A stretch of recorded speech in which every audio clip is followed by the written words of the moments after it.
Nothing like breakfast and baseball as we bring you an early morning matchup from the Prep Baseball Fall Classic here at LakePoint Sports. We've got a great one for you between Carolina Prime and East Cobb Patriots to kick off pool play. I'm Cory McCartney taking you up to our 8:15 first pitch, and I'll be joined along the way by our own Grayson Rosen as we bring you the action from what is currently a foggy Audi Marietta Field here at the Baseball Village.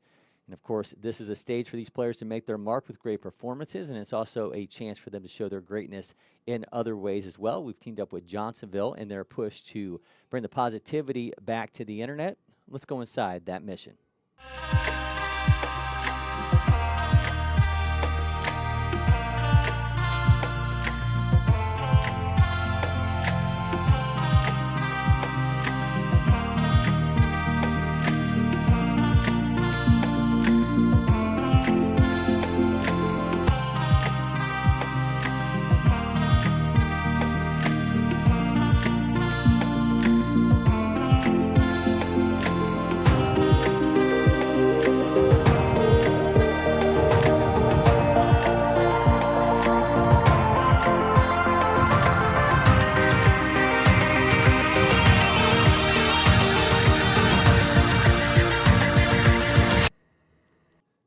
We do need your help in highlighting these positive actions, good sportsmanship, and selfless acts associated with those youth sports that we love. Any and everyone is encouraged to share these moments. So whether you're the one who spotted the activity, the one performing the act, or the recipient of the good deed, there is something in it for everyone. And Johnsonville might just reward you for your behavior and or participation. So use the QR code on screen for more information on how to make a submission, or head on over to LakePointSports.com or our social channels to access the submission form. As you can see, it's all about positivity and positive messages, and here's Joe Santolano, Kane's Southeast coach, with some wise words for his players. When you recognize the biggest thing and the biggest attribute you're going to have as a person is to be there for somebody. That's what life is about, and that's why there's team sports. When people are struggling, you pride yourself on being there. Hit it to me, give it to me, I got your back. That was a chance to say, I know you're strong, I got you. Throw it to me, I got you. I'm in charge here. Don't worry, pick them up, boom, I got your back, me and you. That's what we're trying to build. I got your back. I can make that play and throw them out. 2, 1. Great stuff there from Joe Santolano, who's a former head coach at the Army Black Knights, so a guy with a big track record taking his talents onto the youth sports level. This week at LakePoint Sports, we hosted the 4th Annual National Youth Sports Summit, events that featured engaging panels with sports industry leaders, a keynote from former NBA player Dennis Scott, and softball icon Jenny Finch was honored for her contributions. She won the Impact Award. I caught up with Jenny at the summit to discuss why giving back and empowering the next generation are so important to her. Here with Impact Award winner Jenny Finch. Jenny, congratulations. Thank you. It's a true honor. So tell me about your desire to want to give back. Why do you feel like that's it's an important mission for you? I know what sports has done in my life and how it's created who I am, and it's taught me so many life lessons, and I'm so thankful for the opportunity that I had, and I want to make it better than I had it and give back to the sport that has given me so much and give others the same opportunity that I had. Obviously a softball icon, and you've done so much to empower young women. What do you kind of want to provide for them that maybe wasn't there when you were coming up? You know, I think young girls now are able to see it, which I didn't get to see it. I didn't see it on TV. I had to go dig and find it, and I couldn't even be sport specific. It was just, I was so hungry to hear about female athletes. And now young girls can see any sport and see athletes that compete in that sport. So it's so exciting to see how far we've come and the opportunity, but there is still so much room to grow and to continue to provide more access for our sport and for our athletes and create a healthy professional community for women's sports in general. So much noise that young athletes deal with today that you didn't have to, that a lot of people didn't have to when they were coming up. Being the mother of 2 young athletes yourself, what's your message to somebody who's kind of dealing with all that? It's such a challenging time, and a lot of prayer. But I think, I'm constantly saying, don't compare yourself. Don't compare yourself. Don't look to your left. Don't look to your right. Just keep your head down and work. Keep your head down and work and be who you are and be the best version of yourself, and that's all you can ask, that's all you can do, and try to quiet the noise and protect that prime real estate of our mental space that is being invaded in so many ways. And so it's so important, I think, to make sure that we are protecting it and kind of making sure that we are kind of monitoring what's going in, whether it be our ears, eyes, all of those. Well, Jenny, congratulations again. Thank you so much. Thank Make sure you. you keep it locked right here. We'll have so much more coming for the National Youth Sports Summit. 3, 2, 1.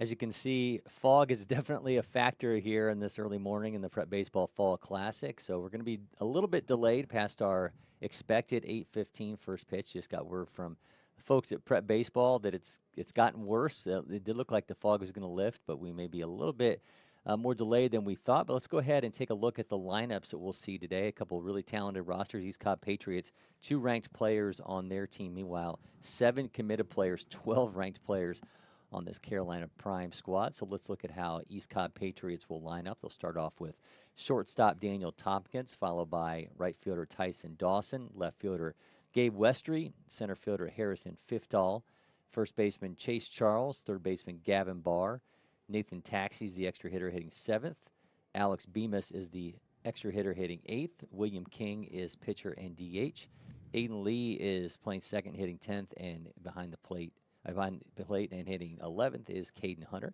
Meanwhile, Carolina Prime, Slade Bird leads things off playing right field, followed by left fielder Caden Nance, then shortstop Ben Fussell, first baseman Kason Fletcher, Miles Barbary, the second baseman, Tyson Brasington, the center fielder, Landon Fowler, the DH, Noah Burnham, the catcher, Eli Wood hitting 9th, Henry Wood is the extra hitter, and Matthew Ogswala, the left-hander, will be on the mound.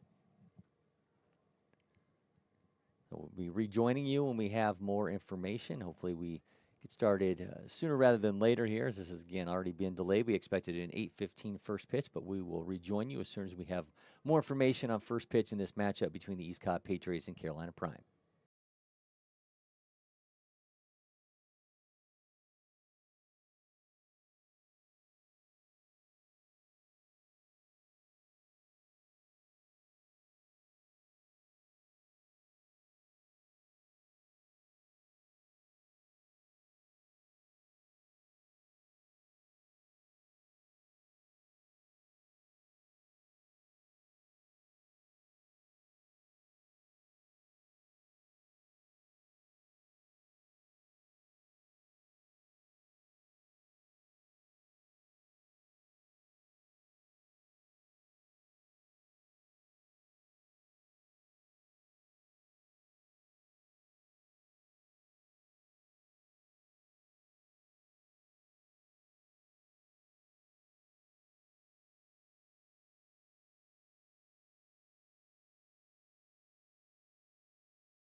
Well, we got ourselves an update with the fog that's all over Emerson, Georgia right now. So we're going to have a 9 a.m.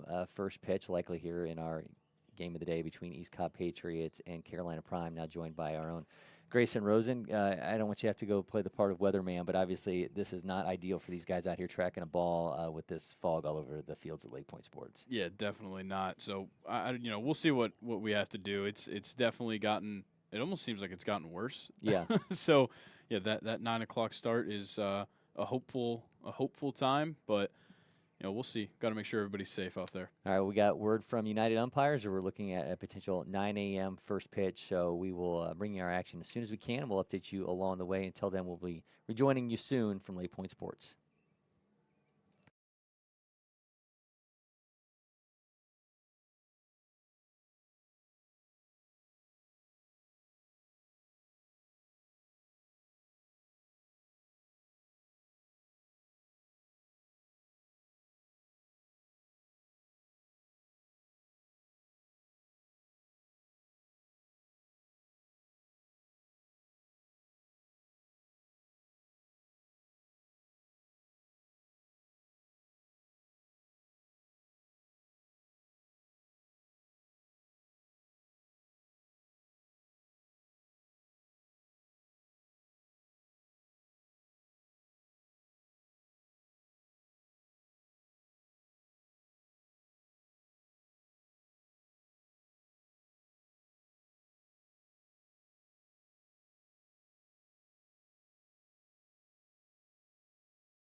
And we're back. As you can see in the background, the fog has finally dissipated here at LakePoint Sports, so we are ready to bring you our game of the day in the Prep Baseball Fall Classic.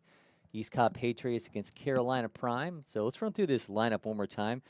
Nothing has, of course, changed in this regard, but make sure everybody's up to speed. Daniel Tompkins, shortstop, leading off for East Cobb Patriots, followed by Tyson Dawson, the right fielder. Gabe Westry playing left field and hitting third. Center fielder Harrison Fifthall will hit fourth. Chase Charles, first baseman, hits fifth. Hitting sixth is third baseman Gavin Barr. Extra hitter Nathan Taxi hitting seventh. Alex Bemis hitting eighth. Also an extra hitter William King, pitcher and DH, hitting ninth. Aiden Lee, second baseman, hitting 10th. And Caden Hunter is behind the plate and hitting 11th. Meanwhile, for Carolina Prime, they will lead off with Slade Bird, the right fielder, followed by left fielder Caden Nance, shortstop Ben Fussell, third baseman Kason Fletcher, second baseman Miles Barbary, Tyson Brazington, the center fielder, hitting sixth, Landon Fowler, the DH, hitting seventh, Noah Burnham, the catcher, hitting eighth, Eli Wood, first baseman, hitting ninth, and Henry Wood, the extra hitter, hitting 10th, and Matthew Ogswalla will be on the mound, the left-hander. So again, looking to get started here in just a minute or two. Apologize for the delay and hope that you stuck around with us and watched our ever-evolving delay graphic there, as things were supposed to start just a few minutes late, around 8:15, and then it just kept expanding as the fog just would not leave here in Emerson, Georgia. But excited to bring you this matchup. I think this is going to be a good one here. It's a couple of really talented rosters. East Cobb Patriots coming with a couple ranked players, and Gavin Barr, who's the 44th ranked shortstop in Georgia, number 300 overall in the class from Mary Persons. Meanwhile, Gabriel Westry, 16th ranked first baseman in Georgia. Gabe is the 283rd ranked player overall in the state. Meanwhile, Carolina Prime, 7 committed players, 12 ranked players. So a talented roster for sure, as they'll look to get going here in pool play momentarily. And of course, joined by our own Grayson Rosen. And Grayson, I think I have to say this is one of the odder mornings that we've had here, as we've done these broadcasts basically starting in February. All the way to now. We've had delays, we've had lightning delays, but we've never had a fog that would just not leave, and it, wreaked havoc over here at LakePoint Sports for the last 2 hours. Yeah, I'm kind of glad that we chose today as a day to do an 8 a.m. start, because now we've been delayed 2 hours. This is about the time we'd typically be starting here. So it kind of worked out in our favor to choose these games. And, of course, unfortunate that me and you arrived here 7 a.m. this morning getting ready for that 8 a.m. broadcast. And we came on here and we were ready to go, and then got the word that we'd be delayed an hour, and then that turned into 2. So just looking forward to catching some baseball now. Well, the one positive that we have is, while everything else in the day will be delayed, the first scheduled start times were for 7:15 p.m. We obviously know those are probably going to be closer towards the 9:30, if not later mark. We'll see if they can make up some time as the day goes on. The games will be played an hour and 45 minutes. Is that we're not worrying about one of those late times that are now impacted. We at least get this opening window, and we do get to bring you. We thought we had breakfast and baseball a little bit later. Maybe this is more brunch and baseball now, but we're still able to bring you a matchup we're excited about. And you see Matthew Ogswalla getting loose there on the mound for Carolina Prime, the second-ranked first baseman in South Carolina, 97 overall. He's got exit velos at the plate up to 95.3, but on the mound, 81-mile-an-hour fastball. Also has a changeup between 70 and 72. Got a curveball dropping down to 68, playing in his 6th prep baseball event. It'll be an exciting matchup for sure. Some big-time players, as I mentioned, on this Carolina Prime roster. Blake Bryant is going to get the start in the second game, the Clemson commit. But I think Matthew Ogswalla, I mean, you talk about size. This guy is a big body on the mound, 6'2", 205 pounds, out of Wando High School in South Carolina. He's going to have his hands full, though, against East Cobb Patriots, who will again lead off with Daniel Tompkins, and he will be followed by Tyson Dawson and then Gabe Westry. Yeah, nice and bright and sunny now. You'd have no idea that we had a fog that would just not go away. Yeah, it was pretty crazy. Like, up until probably 9:45, we could barely see the outfield fence on the camera. Yeah. So definitely cleared itself up now, and we're ready to go. Well, you know, I was talking to Slade Bird. Can get a little bit more into our conversation later. The Georgia Southern commit, outfielder playing right field today for Carolina Prime, said I don't even know how you would track a ball in this weather, and that's completely understandable. You get a white ball in a dense white sky. I mean, how are you supposed to do your job in the outfield? Conceivably, guys would put a ball in play, and we'd have about a dozen infield to park home runs. So, nice to have a wait and be able to bring you a game that's going to be a little more exciting. And nice job there by Matthew Ogswalla. Pitch one, strike one. Interesting three-quarter release from him. Yeah, I was about to point that out immediately. It's definitely something that we'll have to look at. It looks like maybe with the secondary stuff, he's changing up that arm angle just a little bit, maybe more changing up his elbow than anything. But we'll see how these hitters for East Cobb Patriots start to pick up on that motion, because it's definitely not the most average pitching motion. And then back to the fastball there as he kind of slingshot that in. And I think that's the thing you watch for, right? It's like if you're somebody who's developing talent, do you say, you know what, maybe we tend a little bit more to a slider, something that might come out of that same angle, as opposed to you getting a secondary look that's going to be a little bit more sweeping, that might allow you to kind of change your arm angle as he gets strikeout for out number one there as Daniels Hopkins goes down to the K. Yeah, I think one thing to watch for sure is, how does that arm angle change based on the secondary stuff, and seeing, can we read this out of his hand? Do we know, if he switches to that other angle, is he going to get the curveball? Because, see right there, he definitely, his elbow a little bit higher up in that release point, the hand kind of coming more over his ear than out over his shoulder. So we'll see what happens here with East Cobb Patriots and see if they can adjust to these kind of tips that he's given to them. Tyson Dawson at the plate now, shows bunt, pulls back. But here's the thing, if he throws it for strikes, it's not going to matter, even if you can pick up on it. But I think it is certainly something to watch. If you're tipping your pitches with the release point and the arm slot, I think that's certainly something the batters will pick up on very quickly, as in for a strike. Yeah, and, East Cobb Patriots certainly not an incapable offense. We saw the last time we came out, we had East Cobb Patriots, 2 weeks ago? Yeah. And they won it in walk-off fashion off the bat of Chase Charles, who's batting fifth in the lineup today. Yeah, Chase Charles was player of the game as we had them back for that matchup. So we are familiar with these East Cobb Patriots players. So, again, Tyson Dawson at the plate now out of Pace Academy, 14th prep baseball event for this 2025, outfielder and third baseman. He draws a walk, and we'll have our first base runner for East Cobb Patriots. That's going to bring up Gabe Westry. Again, mentioned with Westry, the 16th ranked first baseman in Georgia in 2025, 283 overall. I said 300 earlier, but the rankings have changed since the last time we had them. Yeah. We've had an update for the class, and he's now 283 overall. Exit velo's up to 92.1, bat speed at 78, playing in his fifth prep baseball event. Yeah, see him with the football hand warmer. Yeah, the sky completely clear now. You would literally have no idea that we sat here in a 2-hour fog delay. You could barely see the Curve Test Center, the white bubble that's out in right field here, in left field and field 11. Runners taking off. Maybe back foot slipped a little bit for our catcher. Tyson Dawson takes second base, and now a runner in scoring position for Gabe Westry. 1-0 is the count with Matthew Ogswalla on the mound.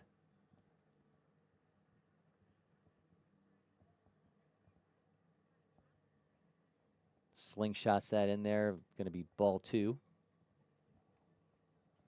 I think that was a really good spot to steal in as well for Tyson Dawson to maybe just help himself out a little bit here. You got the left-handed pitcher on the mound. We haven't seen his pickoff move yet, but I would assume, based on the arm angle, the way he's slinging it right now, he probably will put it on the dot over there to first base. So for Tyson Dawson to be at second now, be in scoring position with just one out, he's got a much better chance of scoring and is able to get a bit more of a big lead on him. Yeah, that arm angle, you think about the throw over to first, is, I mean, you're even taking just a split second away on the delivery there with it being a little bit lower. It's going to make it that much harder on any base runners leading off at first. Dawson retreats to second.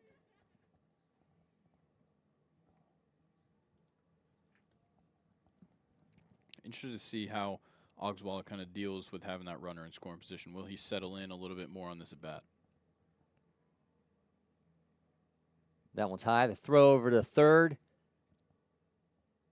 Got him. That was a close one. Sure was a close call at third, but they get the runner at third, and they will Have the bases clear now for Westry on a 2-2 count, or 3-2 count, excuse me. Yeah, good work right there. It looked like a pitch out. I don't know if it was necessarily called, but it worked in that same way, and it was a great throw down right there by Noah Burnham to make up for kind of looking like he missed his footing there for the throw down to second. Yeah, extremely close play. I mean, we had to wait until we got the umpire's signal because it was bang, bang at third base, but they were able to get him for the second out. So the count is now full to Westry, 2 down. No longer with that opportunity to drive anybody in, and that's going to be a strikeout as he gets Westry looking. Nice job by Ogswalla there, a couple of strikeouts, and they get the runner at third. As we remain scoreless in our game of the day, we'll be back from LakePoint Sports.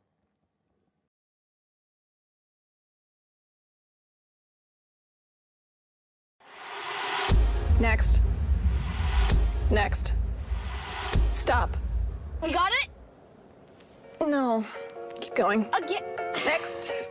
Next. If you don't pick one, Oh, you have time. Am I keeping you from your job? Next. I don't even know where I am anymore. Stop. do we finally have it? Let's go back to the beginning. Are you Your joking? electric future customized. The fully electric Audi Q4 e-tron.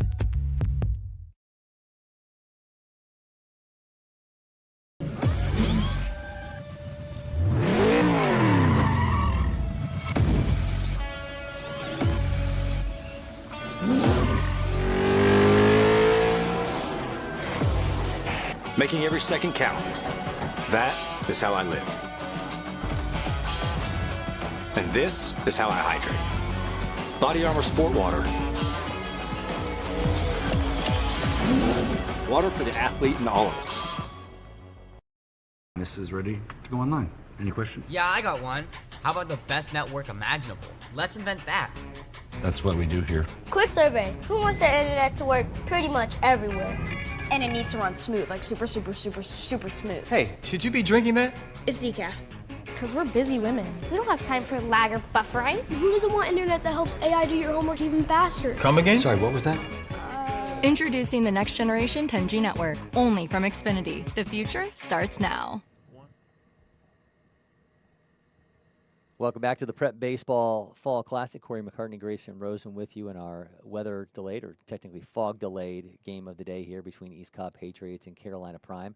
William King on the mound for East Cobb Patriots.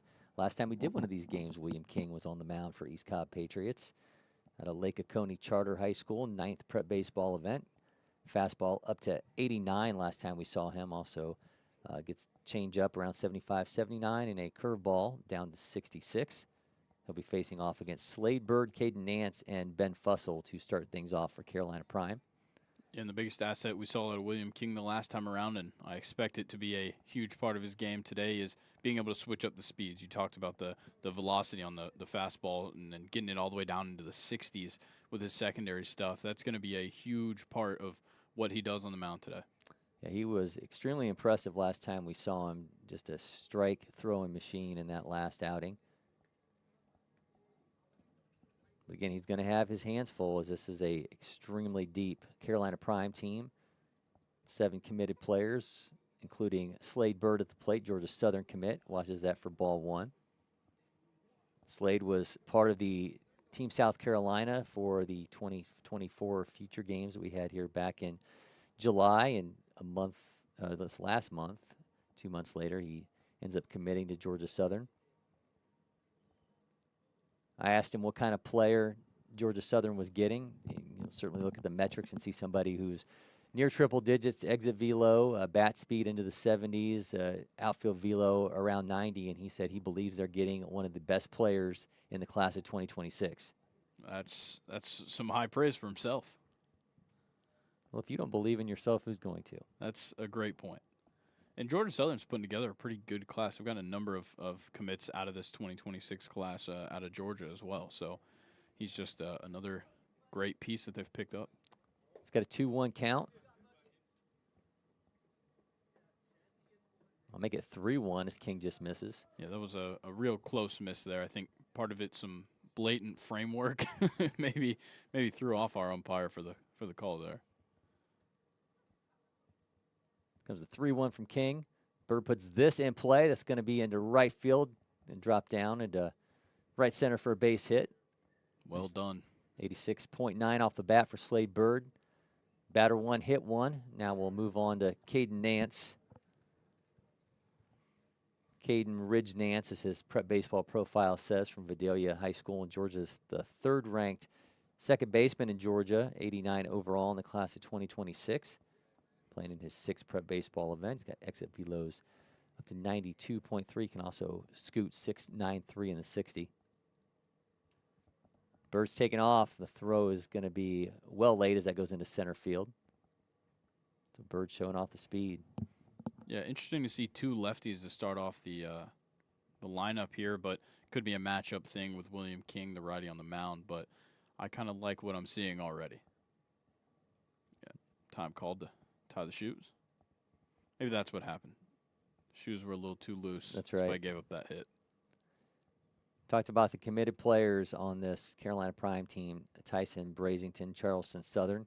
Got Blake Bryant, who I mentioned earlier, Clemson commit. Slade Bird standing at second base. Georgia Southern. You got Case and Fletcher, Mercer commit. Landon Fowler, another Clemson commit. Ben Fussell, who is on the on-deck circle, is a Mercer commit. And then Andrew Hammock on his way to Kennesaw State. Hooty hoo. Comes the 0-1. Shows bunt. That's going to miss well outside.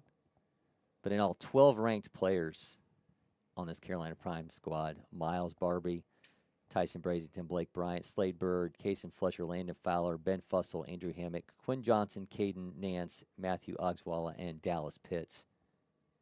Not too often in the fall schedule that we see a team this loaded. It's in for a strike. Great way to finish up the bigger high school portion of our schedule. We'll still have the 14U division as we take our fall schedule up until right before Thanksgiving, but this is the last bigger high school age event that we'll have on the schedule as these guys start to wind down. Slade Bird up to some antics there, leading off from second base. Maybe getting inside King's head a little bit as that's going to miss for a ball. Yeah, I think if you're at the plate right now, you're sitting on the fastball. That's what King has done the best job with so far in this outing, is just hitting the zone with the fastball. So you're definitely waiting on one, and there it is. Right over top of the shortstop's head. Bird's on his way to third base, is going to hold, is going to make his way home. He's going to track back to third. So job there done by Caden Nance as he advances the runner, is now standing at first base. Yeah, great work right there in that at bat by Caden Nance. Exactly what I was talking about. Waiting out on that fastball. We saw him kind of lose a little bit of control. I think both balls in that at bat coming off the off-speed pitch. You had Slade Bird, like we mentioned, kind of getting in his head, jumping around over there at second base, maybe throwing off his release point, and then he comes in on a 2-2 count with a fastball and does exactly what he needed to. Well, these guys have been waiting around 2 hours to play this game, and Carolina Prime is primed to do some damage here as these guys are jumping all over William King to start things off. Runner's taken off for second. He will be in easily as he scoots across the turf. Real close to 90 on the radar gun right there. 89.8 on that ball. Which would be a new high for William King, so we'll see if he's able to. We're not rounding up. He's got to earn that 90. Oh, yeah. Prep baseball president Sean Duncan likes to say the bell should ring every time a pitcher hits 90 mile an hour here at LakePoint Sports. There'd be a lot of bells in the summer. That's right. Well, it's like might get a little tired of it during right. Things like NPI, yep. 17U That's World right. Series, maybe or 17U National Championships rather, but maybe that ring would get a little annoying. Well, a la It's a Wonderful Life. Every time a bell rings, a recruit gets his wings.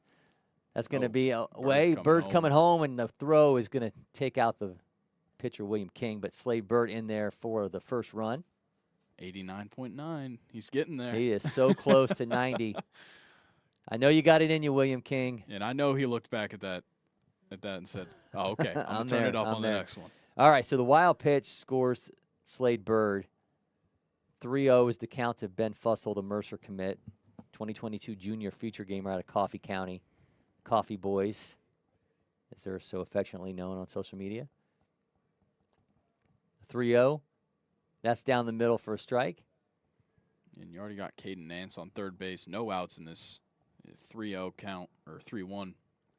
So Ben Fussell's got a big spot here to maybe start blowing things up in the first inning. Comes King with a 3-1. Swing and a miss. That one had 89-1. Some good vertical drop to Sure it. did.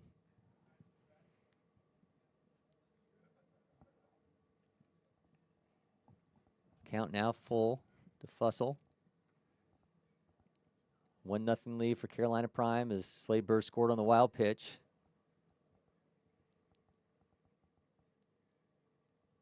Got him with a K, 78-4, so we've now seen quite the speed differential here out of William King as he gets his first strikeout.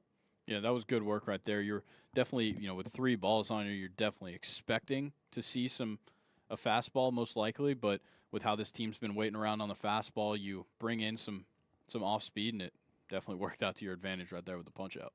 From one Mercer commit to another here is Cason Fletcher out of Lowndes, 5'10", 165-pounder. That's going to get away. The runner's going to take off for home as the skirts away from the catcher.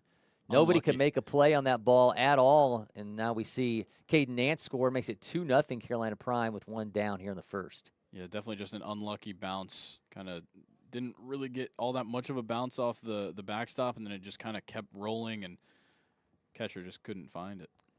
Yeah, frustrating start, I'm sure, for William King as you've scored 2 runs off of wild pitches. So they've been able to get to him for a couple hits, but we have not seen real damage done at the plate.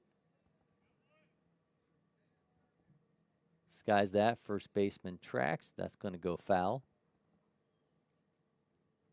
So I guess what I'm saying is if you're William King, you don't feel that they're really getting to you too much because you've seen some abnormalities happen here that have scored a couple runs, and I'm sure he can work his way back into this as he's managed a strikeout.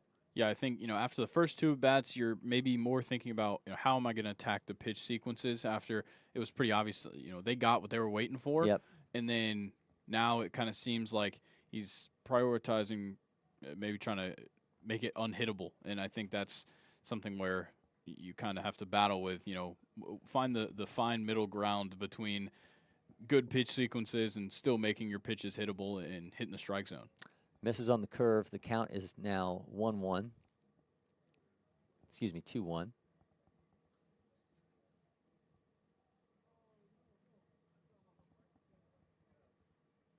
It's the fastball in the corner.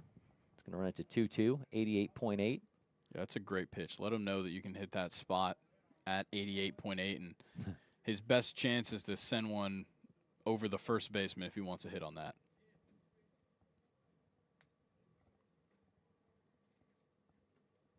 See what King has for Fletcher here on the 2-2. Misses as he tries to go back to the same spot.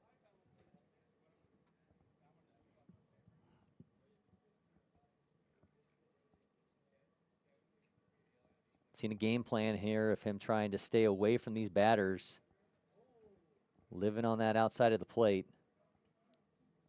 He goes back to it on the full count. Seemingly tries to get that spot again, but he misses and walks in Cason Fletcher, and here is Miles Barbary. Yeah, I think now for King, it's really just about hitting the zone.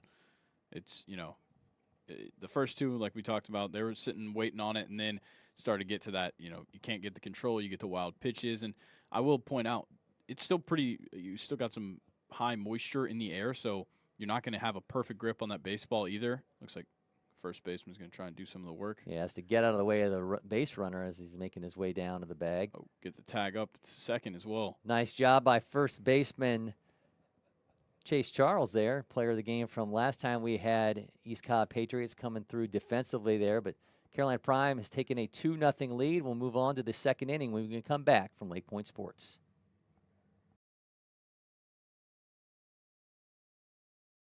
At Academy Sports and Outdoors, you'll always find more fun with great brands at the best prices. More of this, and this. So you can get together for a little of that, and a lot more of that. And even some of that, and that's good. Have more fun with great brands at the best prices. Only at Academy Sports and Outdoors.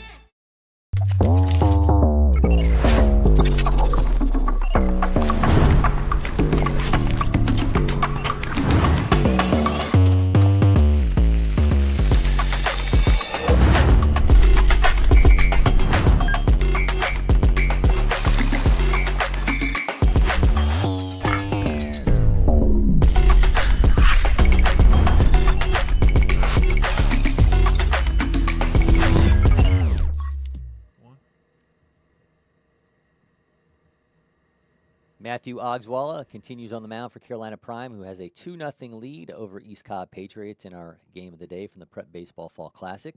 Cory McCartney along with Grayson Rosen, and we will see Chase Charles, Gavin Barr, and Nathan Taxi at the plate for East Cobb Patriots as we open up the second inning of our action.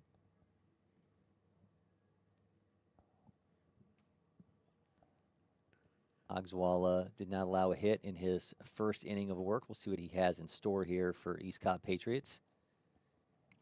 Yeah, interested to see what we get out of Ogswalla. We definitely saw a great showing for the first inning and showed a good ability of coming back in the at-bats and just fighting for it. So see if he can come back. Already got 2 strikeouts. So yeah, I was way too excited to see Chase Charles as I was looking down and unfortunately bypassing Harrison Fiftal, who's now at the plate out of Westminster High School.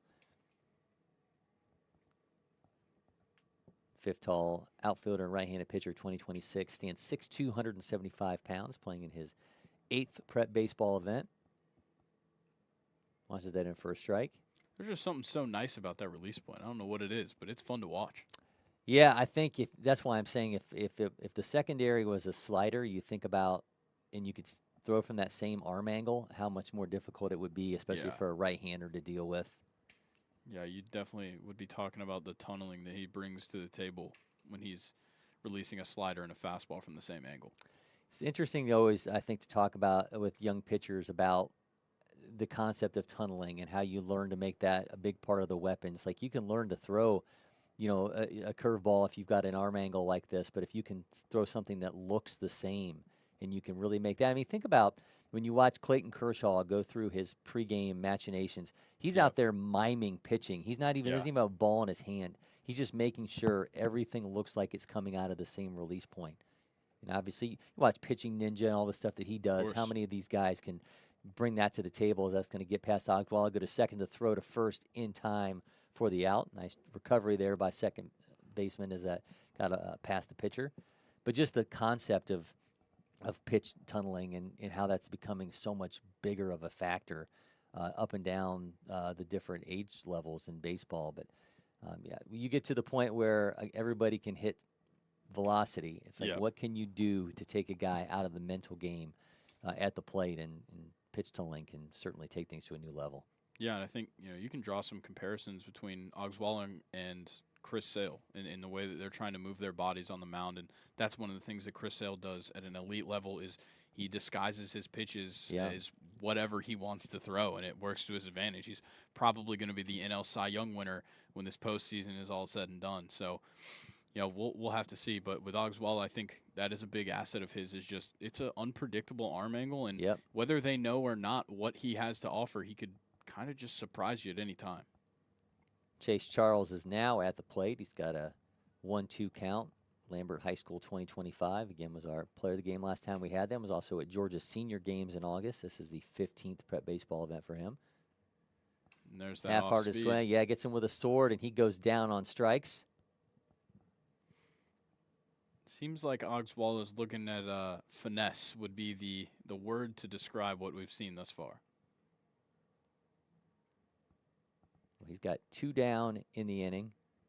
He's now facing off against Gavin Barr. Gavin, the second of the 2 ranked players on this East Cobb Patriots team, over 300 overall in the class, 44th ranked shortstop in Georgia. Barr out of Mary Persons High School.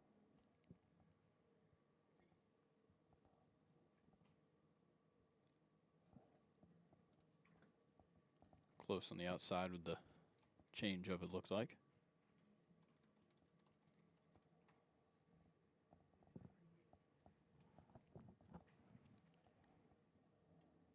Puts that one in play. It's going to be away from the third baseman as it glances off of his glove, and we'll have a 2-out base runner. 68.4 off the bat, so not necessarily a hard hit ball on its way to Kason Fletcher, but glances off of his glove, and we will now have Nathan Taxi at the plate with 1 on and 2 down.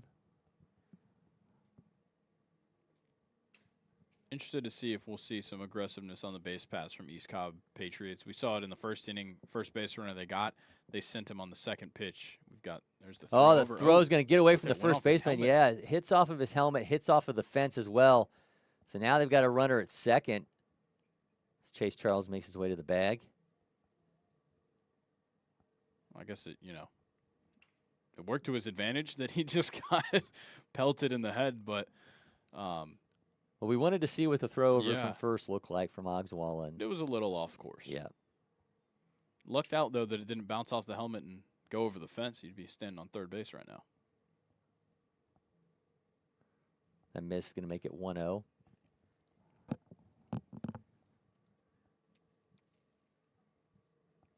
Mentioned Gavin Barr at second base, being from Mary Persons. Mary Persons, of course, home of Brady Chrisman, who's another Georgia Southern commit. We've seen Brady here a time or two as a part of the feature games team for Georgia last summer.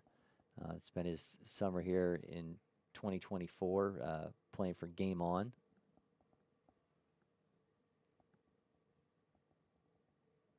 Brady always been kind enough to do a lot of media with us. We mic'd him up this summer. Comes a 1-1. Swing and a miss, 79.5. Yeah, Ogswalla in this at-bat's doing a good job of just putting the pitches over the plate. I think if you're any East Cobb Patriots player, you don't really know what you're waiting for with how he's been going throughout this game. So just kind of got to hope and pray that you can put the bat on something. Yeah, it's an uncomfortable at bat. Nathan Taxi's got a 1-2. Skies that one back foul. Taxi from Lee County High School here in Georgia. 7th prep baseball event for him. 6'1", 167-pounder. Should Taxi get on, it'll be Alex Bemis. Taxi the EH today and Bemis the XH.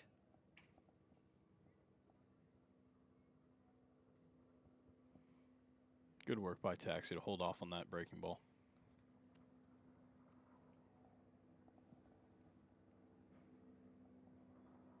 Two 2-0 the lead for Carolina Prime. Runner in scoring position for East Cobb Patriots, looking to eat into this lead with 2 down in the inning. It's going to run the count full.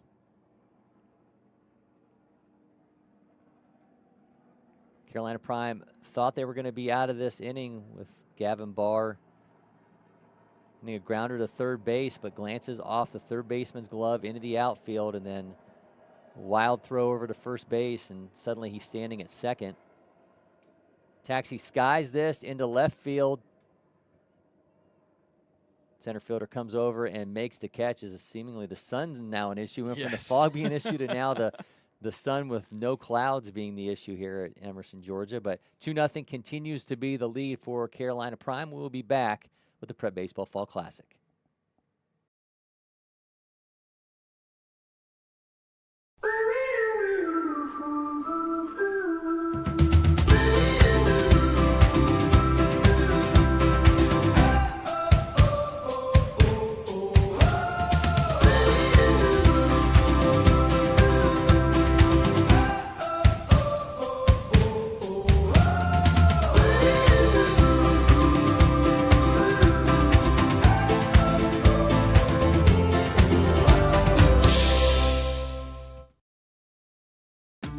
The Windscreen Factory, more than just windscreen.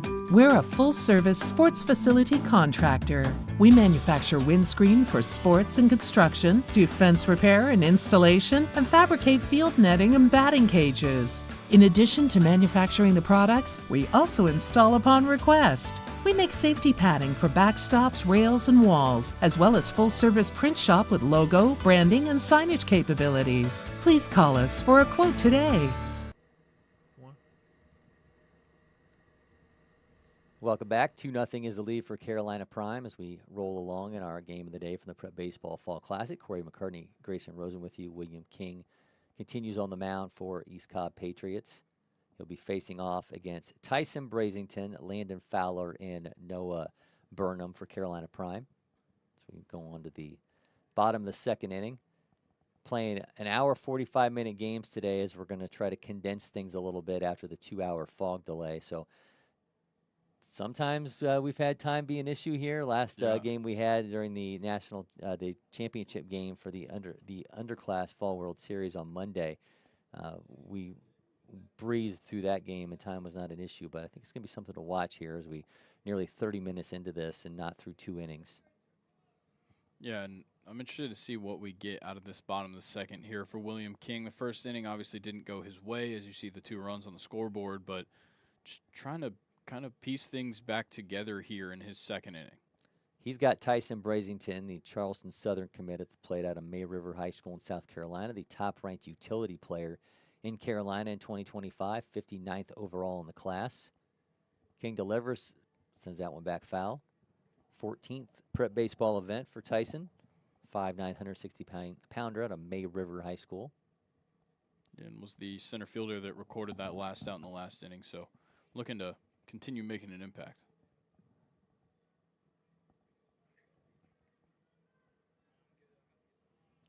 Long wait there by William King to get time called.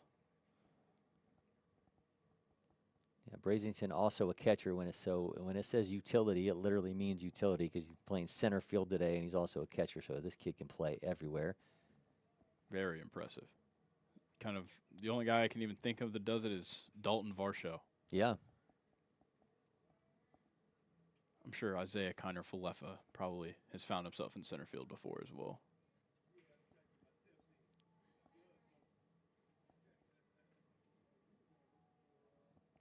Well, Charlie Culberson used to be the emergency catcher for the Braves, and he could play pretty much That's everywhere. true. And he also Got on came the on the mound. mound. Yeah, tried to relaunch his career as a relief pitcher.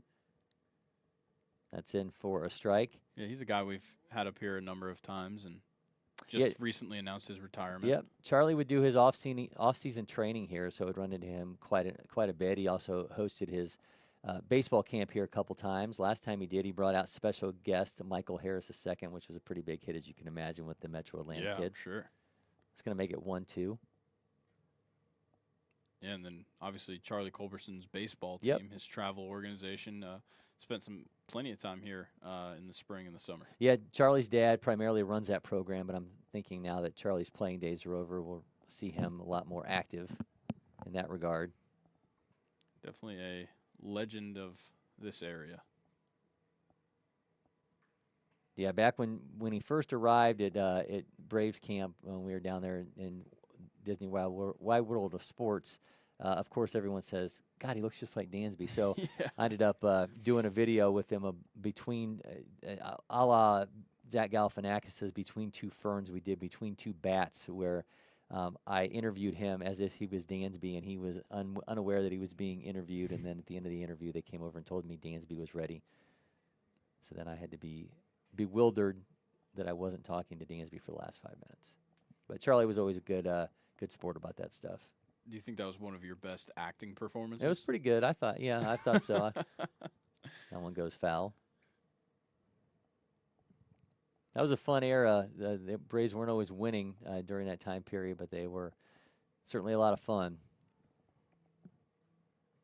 Guys like Tukey Toussaint and Mike Soroka, Colby Allard used to do a lot of fun stuff with us in my Fox Sports days.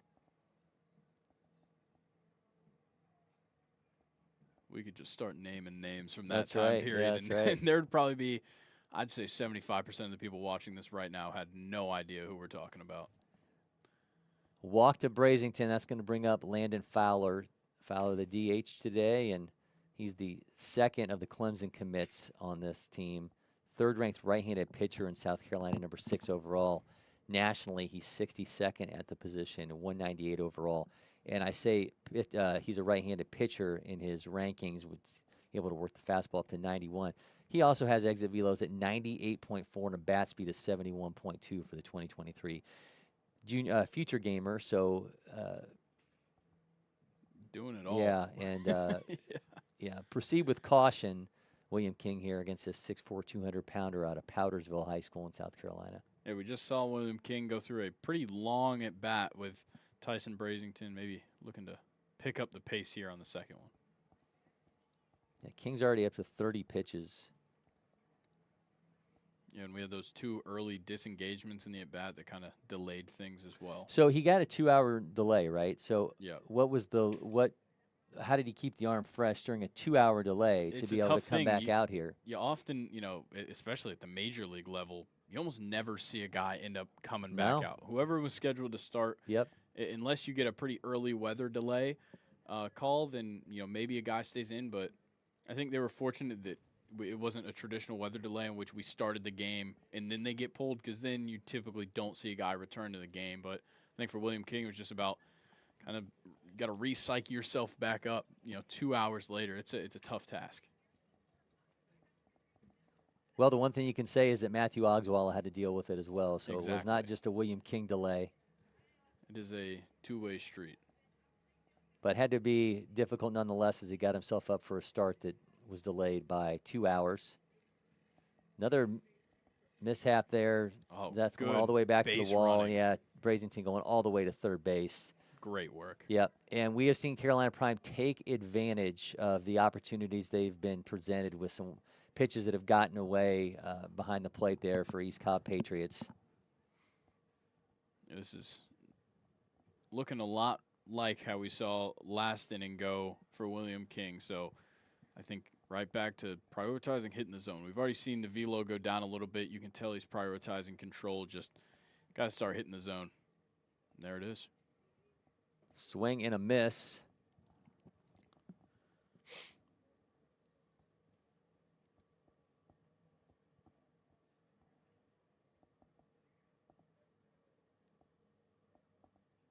So 2-2 is the count to Fowler. Got a runner at third base who reached via a walk and has now worked his way over off the wild pitch.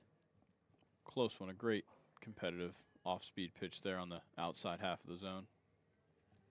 Certainly a rarity when you see a batter take 2 bases off of a wild pitch, but that's exactly what we saw out of Tyson Brazenton, who was not letting up as he reached second and just trucked into third. Almost didn't slow down at all. Rounding second. Full count. Fowler swings through that, and he goes down on strikes. Big pitch there from William King. Yeah, that was great work by William King. We saw him get that second strike on something a little bit more inside in the middle half of the zone, and then you see him working off speed outside, was super close to hitting his spot, and then brings up some high heat up and in and gets the strikeout. Much needed. So that's going to bring up Noah Burnham. It's a check swing that kind of launched off the bat at 88 mile per hour pitch, kind of launched off and went well foul.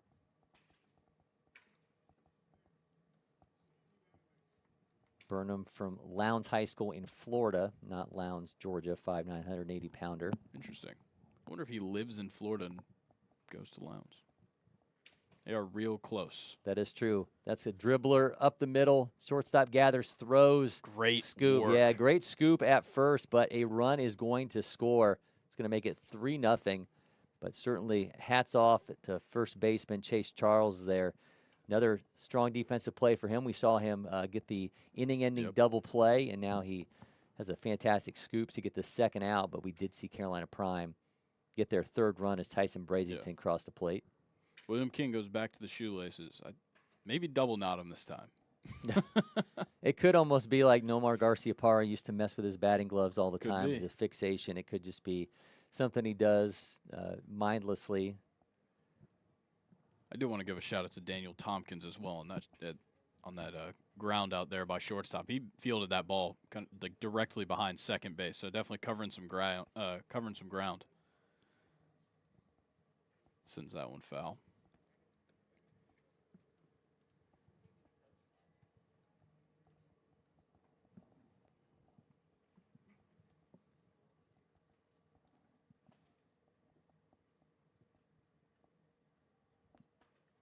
King sets. There's the throw to Burnham. It's going to miss outside. Make the count 1-1. After Burnham is Eli Wood and then Henry Wood.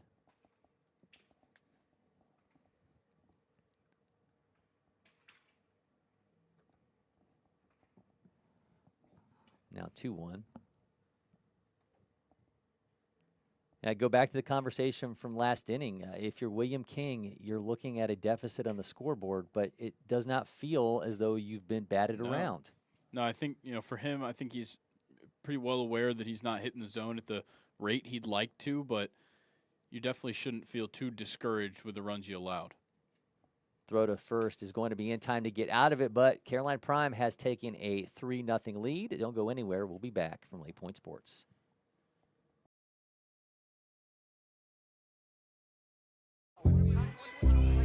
So yeah, outrage is trending. Our feed's stirring us up, splitting us up. What if we came out from behind our walls and keyboards just for a sec and just go yard, front yard? Come out bagging, jumping, check on that Johnsonville feed. Let our individual flavors blend together. Yes, block nobody, block party. Keep it juicy.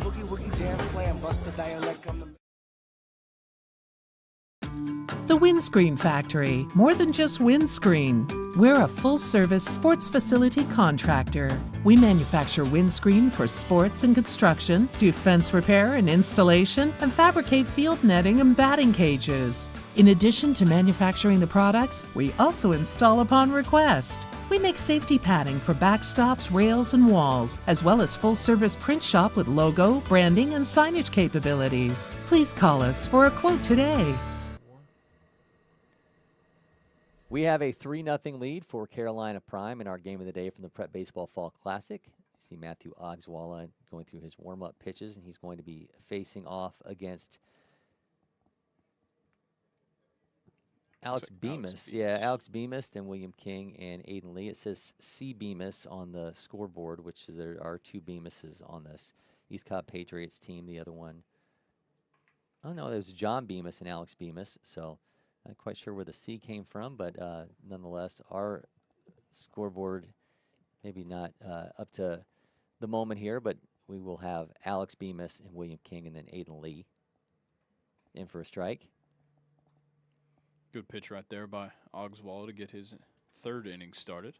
Yeah, still looking for the first hit for East Cobb Patriots here in the top of the 3rd. Did he go? Check swing. We don't know. I'm going to say no because we didn't get a strike call. 1-1. All right. Swing and a miss. He went on that one. I can assure you of that. So that's strike 2. Got a 1-2 count, I think. I believe it's 1-2. 2-2. 2-2 now.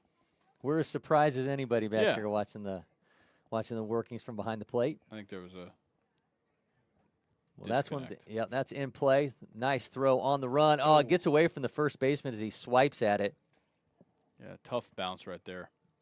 Throw on the run from Ben Fussell and unable to gather it as Eli would. Yeah, it seemed like a bit of an uncomfortable release by Fussell running across. Just didn't quite get out of his hand the right way and ended up bouncing past his first baseman. It's a tough one to play. So they're counting that as an error, so still technically looking for the first hit for East Cobb Patriots, despite the fact that they have a leadoff base runner.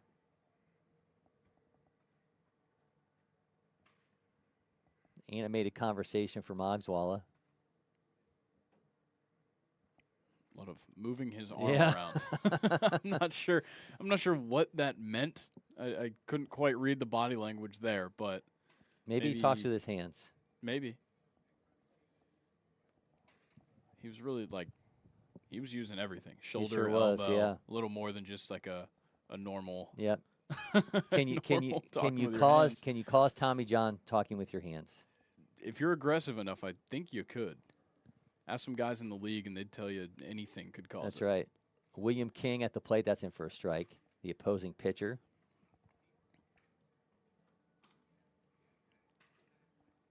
It is refreshing to get to see the pitcher at the plate nowadays. Yeah, certainly a rarity. Miss arm side. It's now 1-1 to King.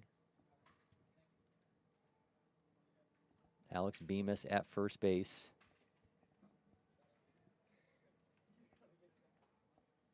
King skies that foul. It's going to make it 1-2. Next pitch for Ogdwalla will be his 40th.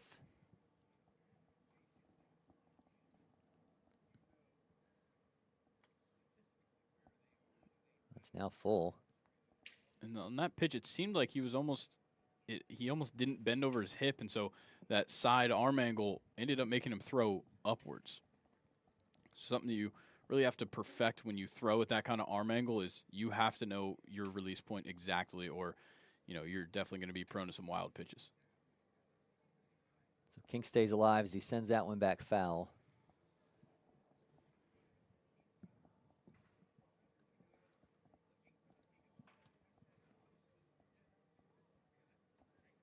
Ogdwalla delivers.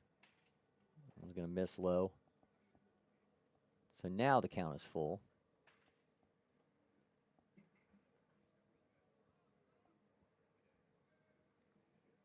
The pink jerseys for Carolina Prime and the Sun making it nearly impossible to read it in our cameras. Yeah. Looks as though they're wearing plain shirts, at least from the front. Yeah, it's a hard visual from this angle we've got. Comes the 3-2. He's going to miss, so now going to have runners at first and second, but still not an official hit yet for East Cobb Patriots. But they got something working here with nobody out in the top of the third.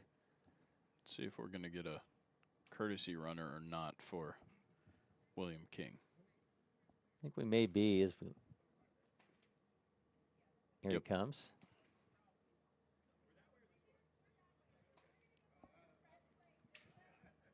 It's going to be Zach Bass going over to first base to run for King.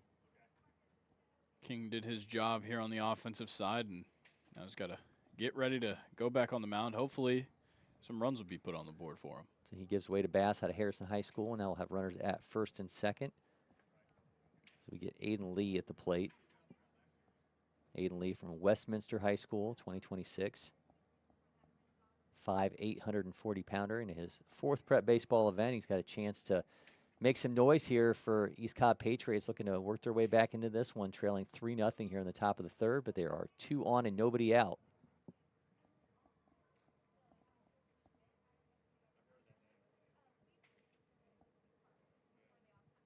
Ogdwalla misses inside as he skies to get that offering from the catcher. Yeah, Ogdwalla definitely right now maybe the shakiest he's looked just yet, but I think go back to trying to pound the zone with the fastball.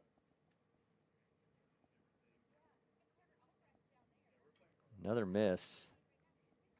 Yeah, good time to get out there and have a conversation with him. Seems like maybe based on that earlier arm conversation that we saw, maybe it's a little bit of irritation that's causing him to be a little bit more inconsistent with his release point.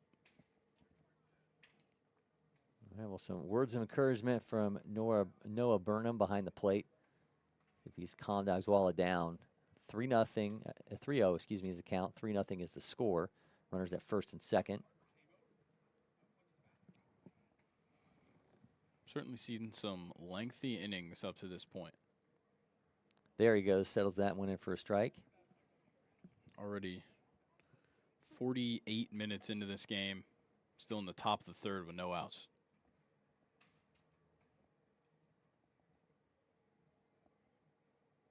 Swings through that to run the count full.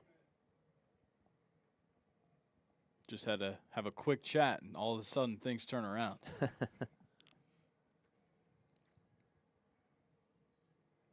Strikeout would be big for Ogdwalla here. Again, he's got nobody out and 2 on. Full count. Swings through it, and he gets himself the strikeout. That's a fantastic rebound right there by Ogdwalla. So Aiden Lee goes down on strikes, and here is catcher Caden Hunter, the number 11 here, last in the order for East Cobb Patriots. So big AB as the top of the order looms for the Patriots. Back pick throw to first. Safe. Not in time.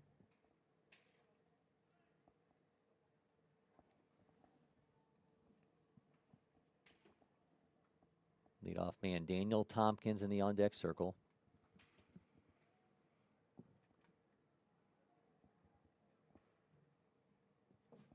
Only a storyline here is how much Ogswalla is able to rebound, or if he continues to labor again. You mentioned we saw the conversation with him and his coach, and he seemingly was very animated in something with his left arm. So whether it was talking about an irritation or whether something was bothering him,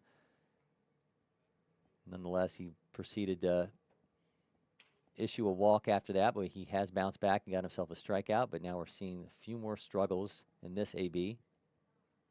Yeah, I and think having – oh, go ahead. There is an action in the bullpen, as you can see there in the right-hand corner. So Carolina Prime covering themselves should he continue to struggle.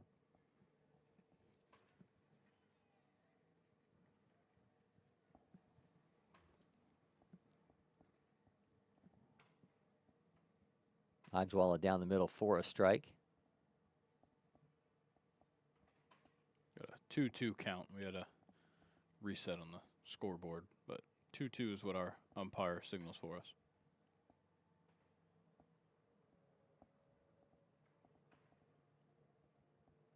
Hunter swings through that, goes down on strikes, and now it's back to the top of the order and Daniel Tompkins.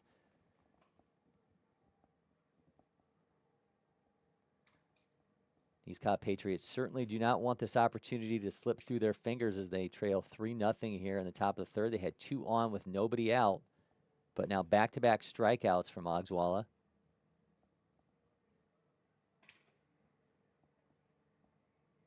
He holds. Did he go? He did. Home plate makes the call on that one.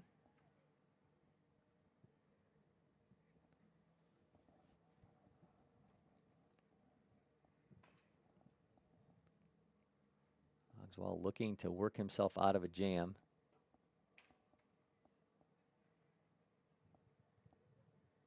I want to give some credit to Noah Burnham behind the plate. He's been a brick wall back there. It's a big part of why East Cobb Patriots haven't been able to capitalize on aggressiveness on the base paths, is that Burnham is certainly a force back there that you do not want to mess with. Yeah, meanwhile, we've seen some miscues behind the plate lead to runs for for the Carolina Prime.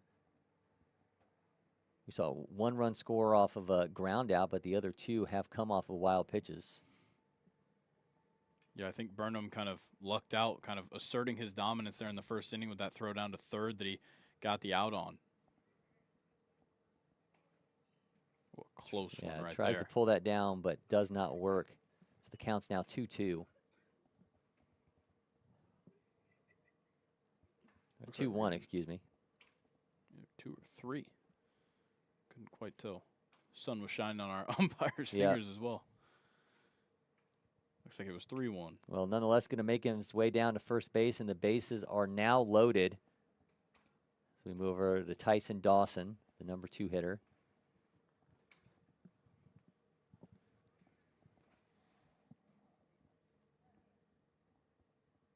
Can Matthew Ogswalla work his way out of a bases-loaded jam and keep East Carolina? You see the words East and Carolina together on our scoreboard, but keep the East Cobb Patriots off the scoreboard. Well, the Patriots been looking for an opportunity. They still do not have a hit, but they have an opportunity to get that first run with Tyson Dawson and then Gabe Westry in the on-deck circle. Good gets work away, once again. Gets away from Burnham, but ball's not going anywhere.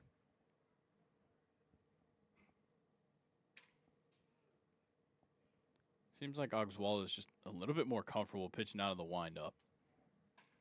Well, he's going to go back to it.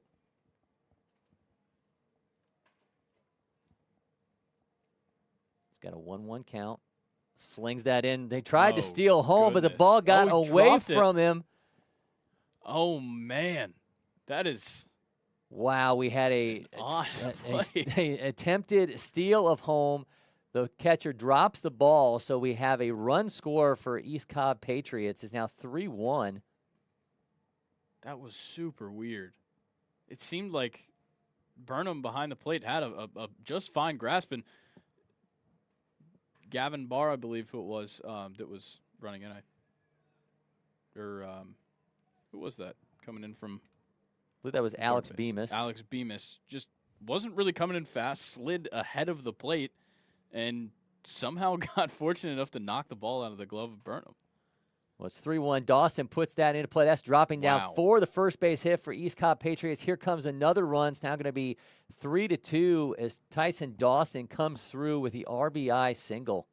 I think everybody on Carolina Prime was just a little bit confused about how that run even scored in the first place. And then you see just capitalizing on momentum for East Cobb Patriots. All of a sudden, it's a one-run game. Well, maybe momentarily shell-shocked, but nonetheless, East Cobb Patriots able to capitalize. We wondered when are they going to take advantage of something, and they took advantage of a drop ball at home plate on a attempted straight steal at home, and that's going to be it for Matthew Ogswalla after he gives up his first hit. And now is down 3-2 is now the score. These Cobb Patriots have worked their way back into this one. Yeah, definitely not a bad day at all for Ogswalla on the mound. 2.2 innings. 5 strikeouts. He ended up allowing that run there, but just one hit. Yeah, just one hit, and it was that very last one to come through. So, if I'm Ogswalla, I'm certainly not hanging my head in the dugout, but unfortunate that you leave the game allowing 2 runs there in that last at bat, really. Yeah, a game, honestly, you think about, 4 of these runs have been scored just really off of stuff that the pitchers did not have a lot of control over. We've had a couple wild pitches and now a drop by the catcher on an attempted steal of home for another run. We've only seen 1 run score off of an actual hit, and we saw another off of a sacrifice grounder.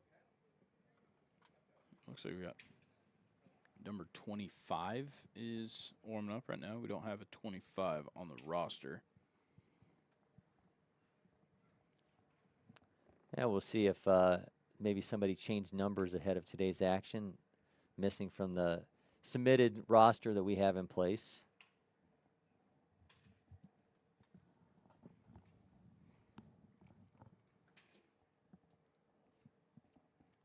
See if we can get word on who is pitching for Carolina Prime. But we will have Gabe Westry at the plate for East Cobb Patriots. And what is now a 3-2 ball game. Waiting for our scoreboard to update because we did have, again, a run score off of an attempted steal at home. The ball was dropped by the catcher, and then an RBI single from Tyson Dawson. Maybe one of the weirder plays I've seen was that drop ball at home. It almost seemed like it happened in slow motion. Yeah, and honestly, the way we're watching too, to see him kind of just scoot in from the side there, and I think it took everybody off guard.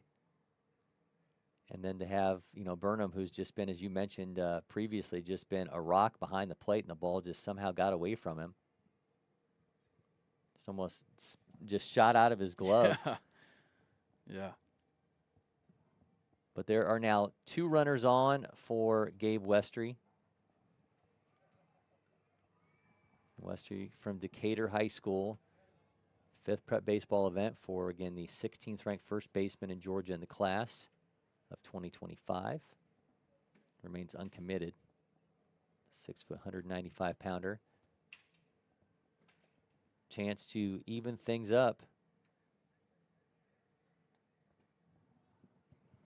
A miss high.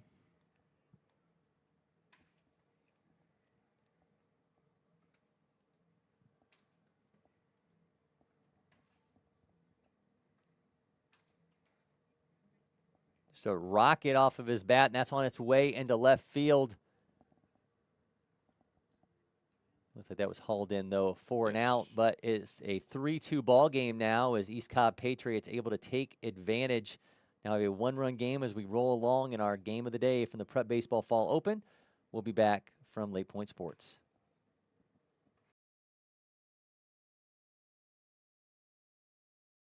First one I picked up, I just liked it the best. And like I said, I tried a lot of different companies, a lot of different models, and I fell in love with Old Hickory for sure.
Welcome back to LakePoint Sports. Cory, McCartney, Grayson, Rosen with you in our game of the day from the Prep Baseball Fall Classic.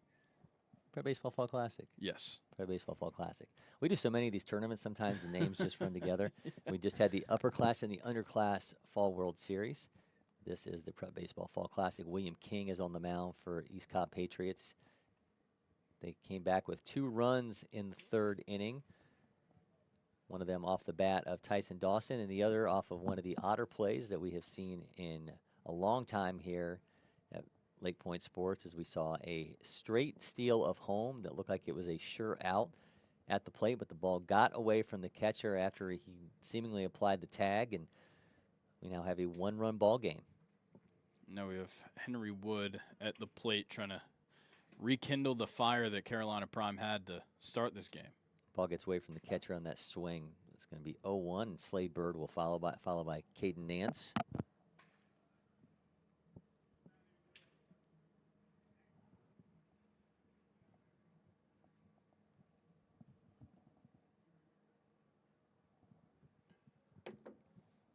So the 0-1 from King, his 43rd pitch of the day is a strike.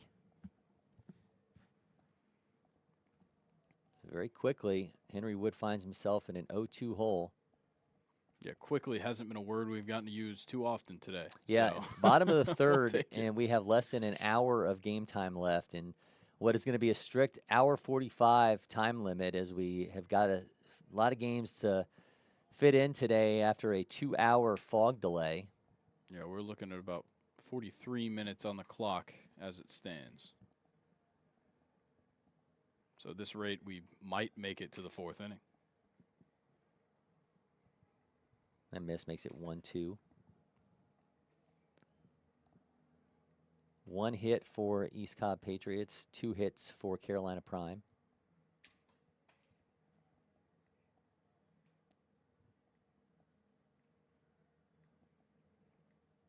One, 2 from King.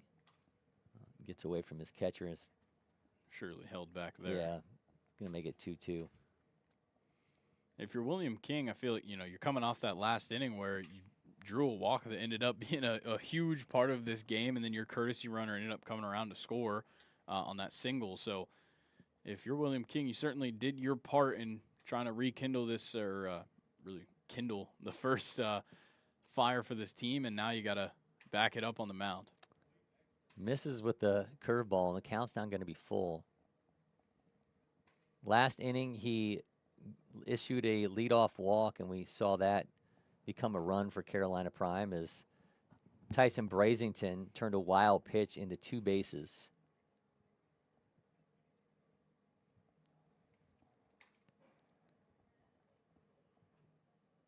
Count full to Wood.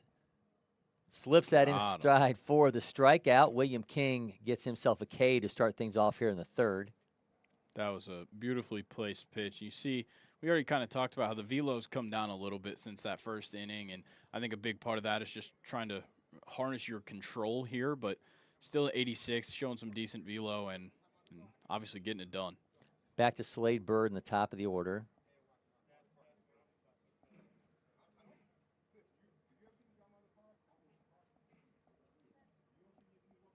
Definitely had Slade Bird thinking about putting bat to ball there, but I think if we're judging off of Bird's first at bat here, he's waiting on a fastball.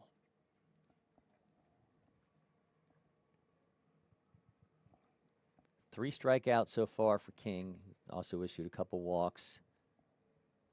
Got a 1-1 count now.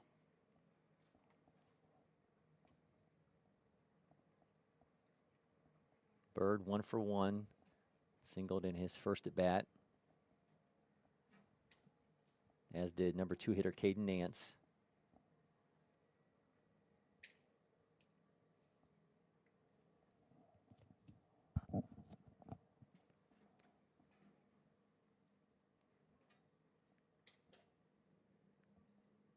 King fires, sends that one back foul. Seems like William King knows exactly what Slade Bird is waiting for, not showing him the heat whatsoever. He knows that he made that mistake the first time around and doesn't want it to happen again. Slade Bird out of Hilton Head Christian Academy. I asked him, I said, we all go to Hilton Head for vacation. What do people in Hilton Head do to get away? And he said, well, it gets pretty crowded down there. That one goes back foul. He's like, but they go to the beach too. So fair. I guess if you live at the beach, you really don't have to go anywhere necessarily. You go to another beach. Yeah, there's plenty of beaches down the coast of South Carolina and beach that's not into your Georgia. Beach. Yeah, a beach that's not your beach is a vacation, even if you live at the beach. That is true. So 2-2's the count to Bird.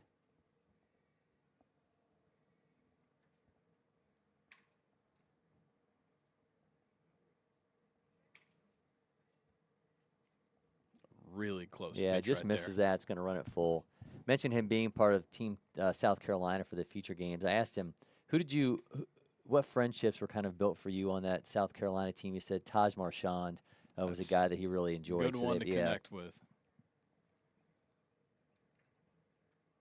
They've had a number of guys on that team, of course, including Slade Bird, that have announced their commitments to some pretty big programs from around the nation. We had Ethan Offing from that team commit to Clemson, I think about a month back. So definitely a team with a lot of talent and a state just full of talent.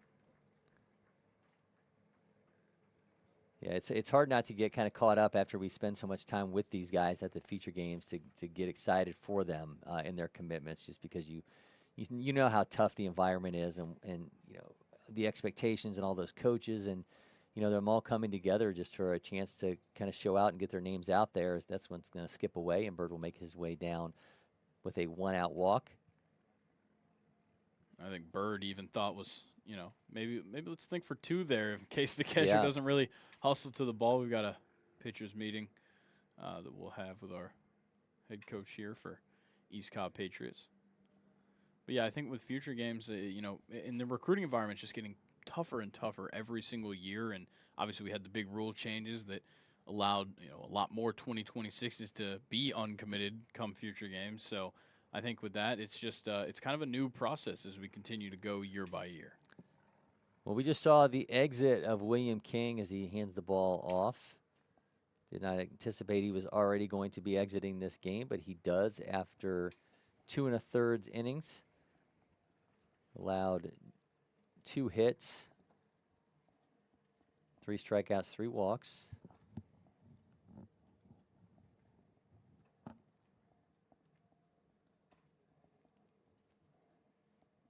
Some intel here on our new pitcher for East Cobb Patriots.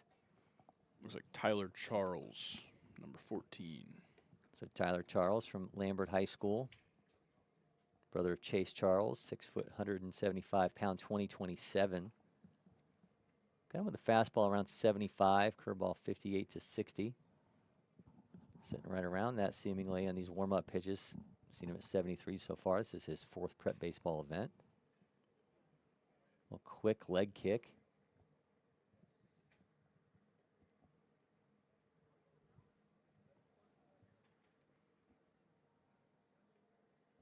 Almost like a karate kick, He's like, we're gonna take some pieces of plywood out there and see if we can get Tyler Charles to break him in half for us. An aggressive step forward down the mound. Yeah, that's in case anybody tries to mug him on the way out. He's got something ready for him. Yeah, and a strong knee lift as right. well. Pitcher we mentioned earlier, Clayton Kershaw, kind of the opposite of Clayton Kershaw's very slow movement with his knee. Tyler Charles, the complete opposite. He's got to warm up the glutes when he goes out there to pitch. You got to get Make sure you don't pull something. That's right. He'll be facing Nance here to start things off. Caden Nance, the number 2 hitter. Nance singled in his first at bat. He's got Slade Bird at first base, 3-2 lead for Carolina Prime. Some familiar territory for Caden Nance last time he came up. Slade Bird was on first base. No outs, though, in the inning. But we'll see if William King gives him the same treatment as he gave Slade Bird, which was avoid the fastball if possible.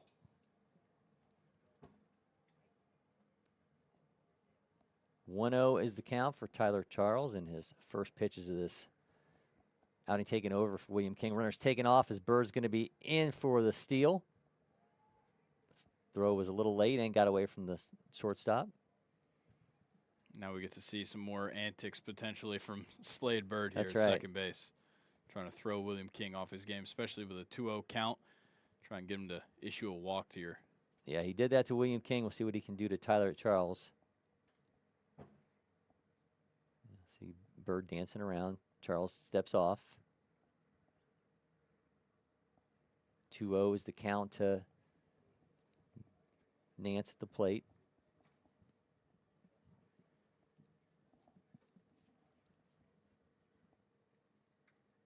Charles misses. Now 3-0 to Nance. Ben Fussell in the on-deck circle.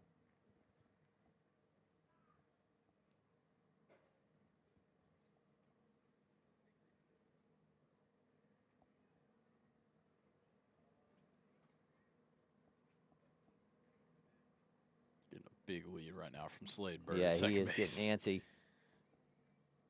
That's in for a strike, makes it 3-1. Now I think you're in a spot for Caden Nance where you might get to see a fastball here with a 3-1 count. He even went off speed on the 3-0, so see if he'll bring one in.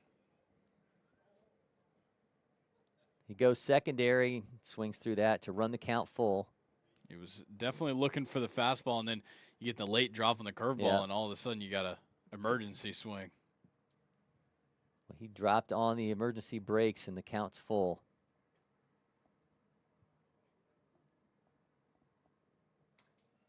Oh, that one gets away from the catcher. Bird on his way to third base, and we'll have a one-out walk.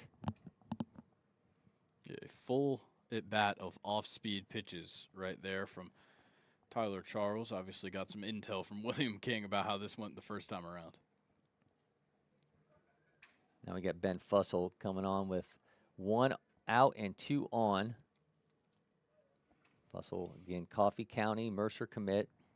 15th ranked shortstop in Georgia, 56th overall in the class, 5'9", 165-pounder.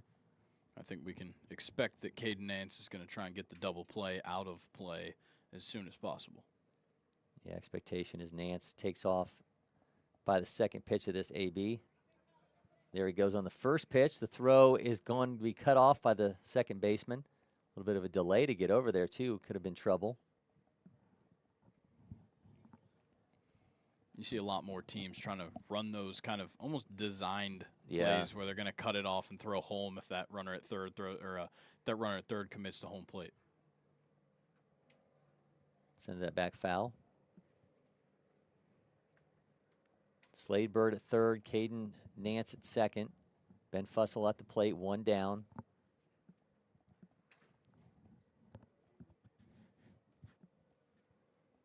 Carolina Prime with a 3-2 lead here in the bottom of the third. That's in for a strike. It's now 1-2.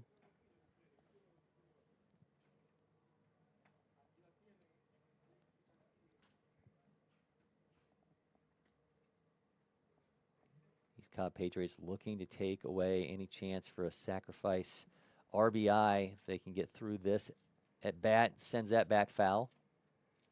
That was one that might want back because just about got some solid contact on that one and had a chance of really opening the door once again for his side. Should Fussell get on, then it's Case and Fletcher.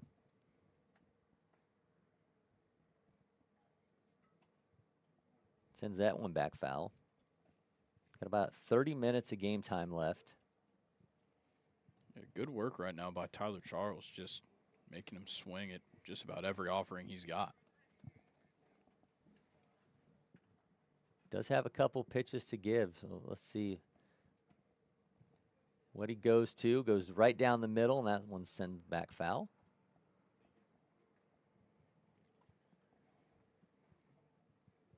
Charles is in a good spot as well with a 1-2 count, forcing these foul balls. He's definitely kind of the ball's in his court right now as he continues to try and wear away at Ben Fussell's patience.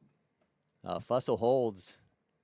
Did not get him chasing the elevated pitch, so the count's now 2-2 after seemingly the 8th pitch of this AB. It's been on for a while, so we've seen a number of them fouled back by Fussell.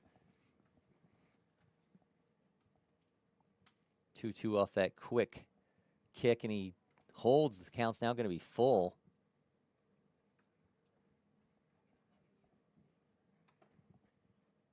So he had a couple pitches to give, and he indeed did give them, so the count's now going to be full to Fussell. We got 1 out, 2 on. Fussell ropes that one into left field, and that is an absolute missile. Does he get it up against the wall? He does. Slade Bird's taken off for home. Just misses it. Ben Fussell nearly had a 3-run jack, but instead he will settle for a sacrifice as Carolina Prime gets that 4th run to make it 4-2. That was real close to getting out of here. Caught it just about at the warning track. I think Fussell just maybe got under it just a tad too much, and unfortunate, but you still score the run. You get the sac fly, and you extend your lead to 2 runs. 92.9 off the bat, so Ben Fussell would love to have that moment back for sure, and I'm sure he's going to hear weight room as he makes his way back to the dugout, just missing that home run. Yeah, a lot of times when you send one to the warning track like that, especially when it screams off the bat at 92, almost 93 miles an hour, you're gonna get some chirps from the guys, but they know that you did your job. Grayson Fletcher is now at the plate, the Mercer commit out of Lowndes. 63rd ranked player in Georgia in 2026. Primarily shortstop. He's 16th at that position.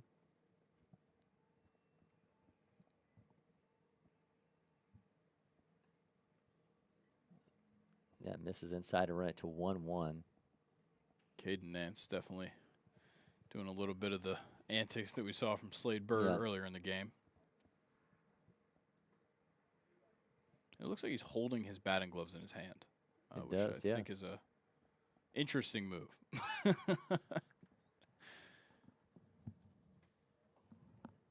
just doesn't want him to go anywhere. I guess not. Surely he's got pockets on the back of those pants. Maybe the pants are too tight to get him on. Could be. The 2-1, runner's taken off. Skies that one foul.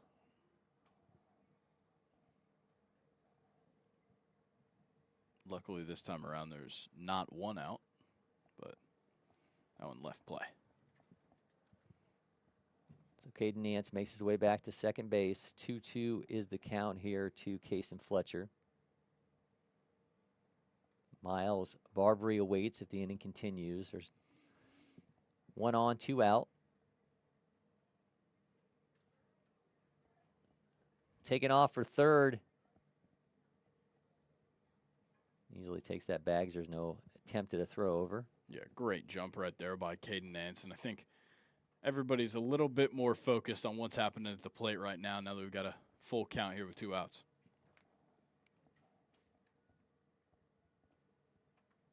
Fletcher sends that one foul. Just making these innings last a little bit longer every Yeah. single time. Now looking at about 20 minutes on the game clock. Yeah, I do not know that we're going to get through 4 innings. And the way Carolina Prime's making these at-bats last, I mean, the 4th inning, it's conceivable they could end it while they're at the plate. And they stay alive here. So we'll walk to Grayson Fletcher, and now we've got Miles Barbary. If Carolina just keeps doing this, we might burn our 25 minutes. Yeah. Well, there's 2 on for Miles Barbary. Fountain in high school, South Carolina, 4th ranked second baseman, 73rd overall in the class. He's got exit velos near 90 mile an hour, and I'm sure he would love to show that here and pad this Carolina Prime lead.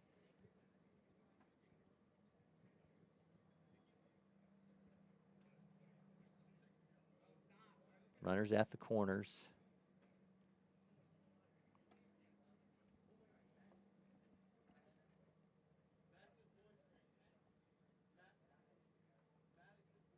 Tyler Charles misses high on that first offering to Barbary.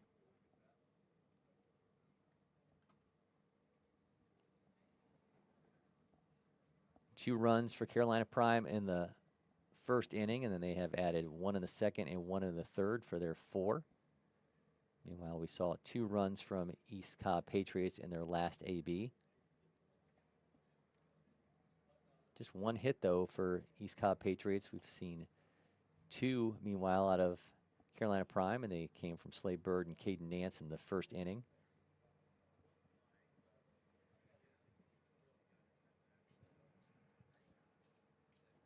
been a seemingly hard to define game to this point. It's been a lot of walks and just abnormalities on the base pass. I think it's the best call it. It's been rather unpredictable all the way throughout. Maybe the best secondary pitch that we have seen from Tyler Charles is that's in for strike one on the swing and the miss. Interesting to see the 3-0 green light, but certainly a strike. Puts that in play. Second baseman gathers, throws in time to get out of it. 4-2 is the lead for Carolina Prime. We will be back in our game of the day from the Prep Baseball Fall Classic.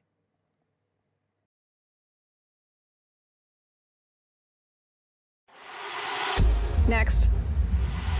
Next. Stop. You got it? No. Keep going. Again. Next. Next. If you don't pick one. Oh, you have time. Am I keeping you from your job? Next. I don't even know where I am anymore. Stop. Do we finally have it? Let's go back to the beginning. Are you Your joking? electric future customized. The fully electric Audi Q4 e-tron.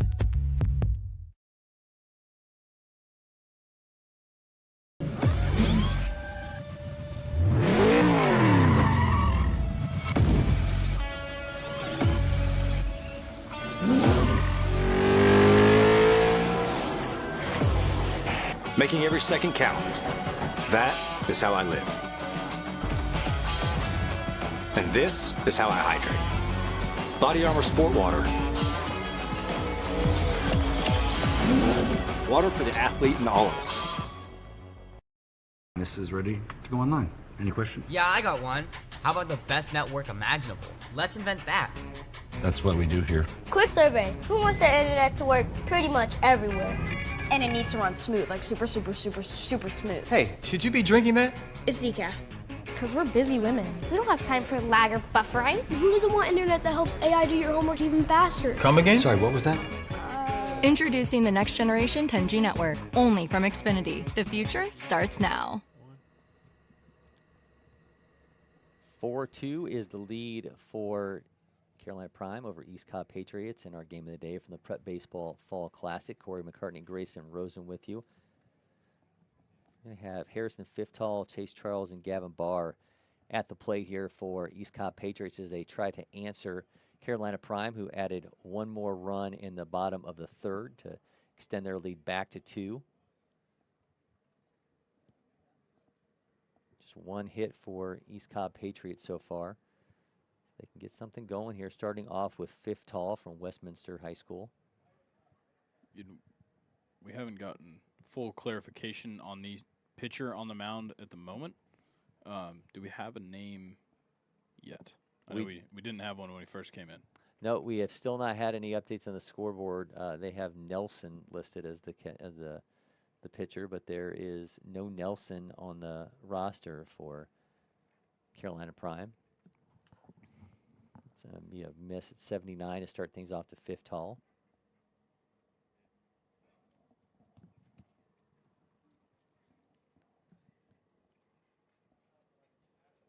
It's a 1-0. It's down the pipe for a strike as he swings through.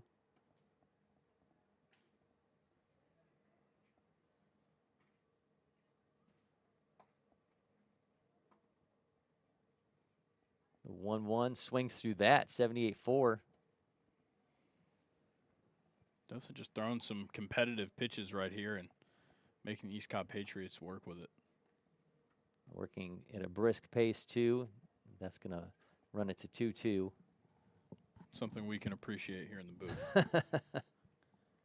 Yeah, it has been one of these slower games that we have had in quite some time. Kind of adding to everything as it was delayed 2 hours by a weather delay.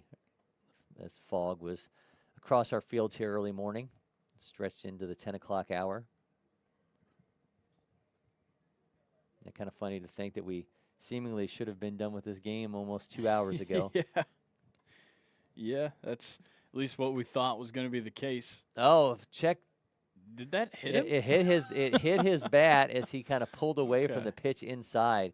So that goes foul off of, I don't even know if that was off of the knob or off the right above his hands, but Nonetheless, Harrison Fifthall sends that one down the first base side, and AB will continue. 1-2 count. Sends that one back foul. Really sends that one back foul. Yes. Now we're seeing some defensive swings out of Fifthall with the 2 strikes on him. We'll see what he gets out of this one.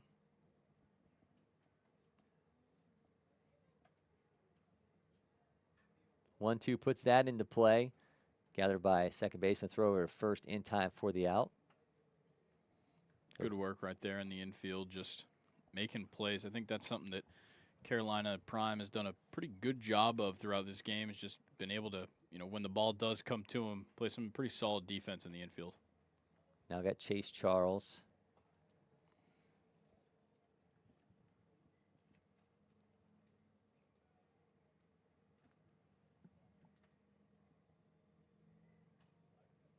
We mentioned earlier that the jerseys were extremely hard to read. Their hats are like glowing in the sun. I think we just had a pitching change, so while we did not get the name of that pitcher for Carolina Prime, he's being replaced.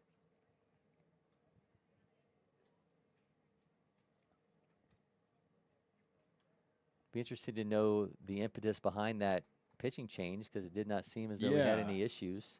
Could be saving a guy for later down the road in this tournament. With it being a short 3-day tournament, these guys keep them down to a pretty low pitch count. You might see them tomorrow. We're down to about 18 minutes. So I think if you're East Cobb Patriots, it's kind of, let's go, guys. We're running out of time here. Potentially the pitching change is a time-wasting tactic here by Carolina Prime.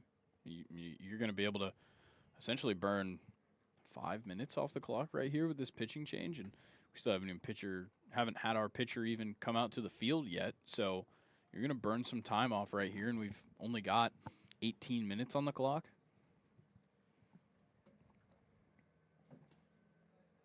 Yeah, we're sitting in just the 4th inning. Looks like somebody just changed jerseys in the outfield. I don't know what just happened out there. Maybe taking an undershirt off that was getting maybe a little hot as the sun's come out. We're approaching 70 degrees. Well, we did have a really strange occurrence in a game this summer when a team tried to start a pitcher off pitching right-handed and then insert him later in the game pitching left-handed as though he was a different player. That's true. So maybe this version of it is you change jerseys and then, you can be a completely different player. Could be. All right, so it's going to be Ben Fussell on the mound for Carolina Prime. We'd formerly seen him at shortstop, made a couple plays at shortstop for us, and obviously did his thing at the plate. So see what he offers here from the bump. We've got Fussell with a fastball up to 84. He's got a changeup 75 to 76. Curveball 72 to 76, and also a slider 75, 77. The 2022 junior future gamer, again a Mercer commit.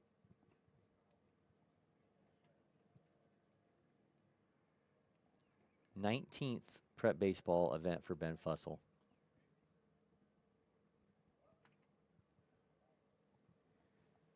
Burnham goes out to, I'm sure, go over the fact that he's got some wristbands on, which are a no-no when you're on the mound.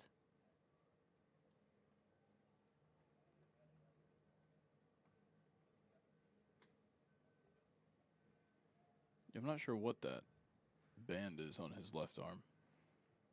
I don't think I've seen anybody using PitchCom in this game, but maybe they're just really discreet about it. Chase Charles gets the bunt down. Fussell gathers, throws to first in time for the out. You don't want to test the shortstop. That's right. Showing off the reason why he started this game at shortstop, making a great play there, getting that bunt. He was working really fast as well out of the windup. Definitely capitalizing on just kind of keeping the at bat at his own pace. We'll see if he does it again here with his second batter, but good way to start off your day is getting a one pitch out and making a great play in the middle of it. So the middle infielder by trade comes in relief and shows off the arm for the first out. I think there's a ball on the field from another game.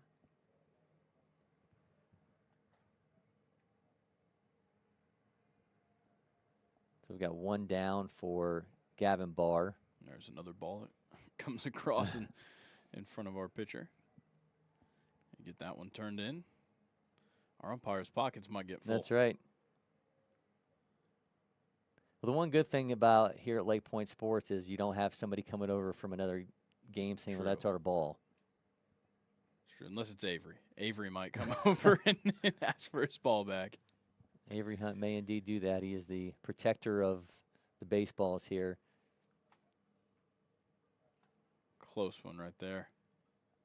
He told me he thinks we should invest in people whose entire job is to just be around collecting the baseballs, because we would potentially save hundreds of dollars across the year if we didn't have to buy these hundreds of dozens of baseballs that end up coming in.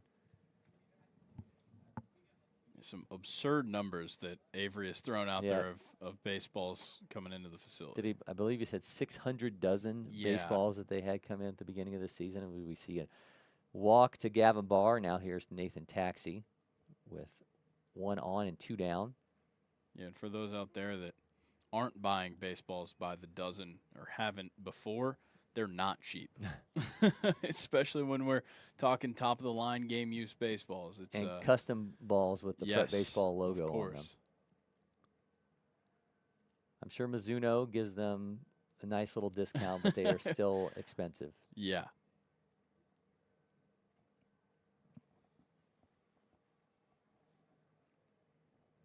Nathan Taxi try to get East Cobb Patriots a little bit closer here, as again time is becoming an issue. We got about 13 minutes remaining on the clock. Taxi shows bunt. The throw over from Burnham is not in time. I think we've talked about this before, but sometimes I think the catchers just want to have a little bit of fun every now and then, just so like, yeah, we'll throw it on to first. Yeah. We obviously couldn't see what the lead looked like, but I think some of them just get a little antsy back there and want to get on the action. Yep.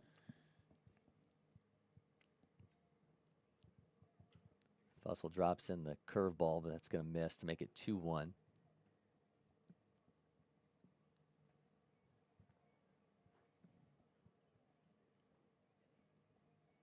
One hit so far for East Cobb Patriots. Nathan Taxi now in a 2-2 count.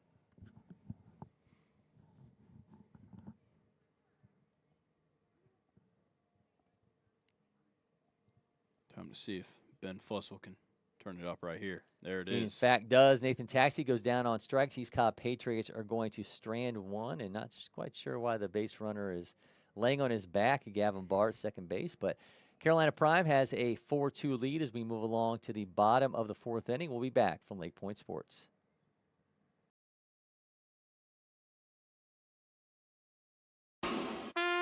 Just burgers? It's just boring. Get your sausage on and keep it juicy. Boogie woogie jam slam, bust the dialect. I'm the man in command. Come flow with the sounds of the mighty. LakePoint Sports is partnering with Johnsonville to highlight positive actions, good sportsmanship, and selfless acts associated with the youth sports that we love. Any and everyone is encouraged to share these moments, so whether you're the one who spotted the activity, the one performing the act, or the recipient of the good deed, there is something in it for everyone, and Johnsonville might just reward you for your behavior and or participation. So use the QR code on screen on how to make a submission, or head on over to LakePointSports.com or our social channels for more information, and you can also access the submission form there.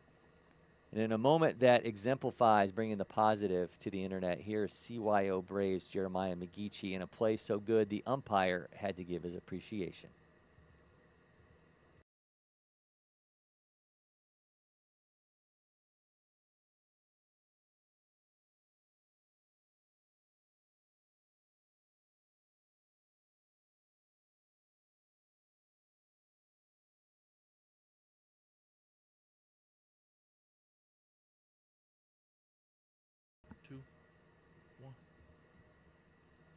I do love that Jeremiah McGeechee play.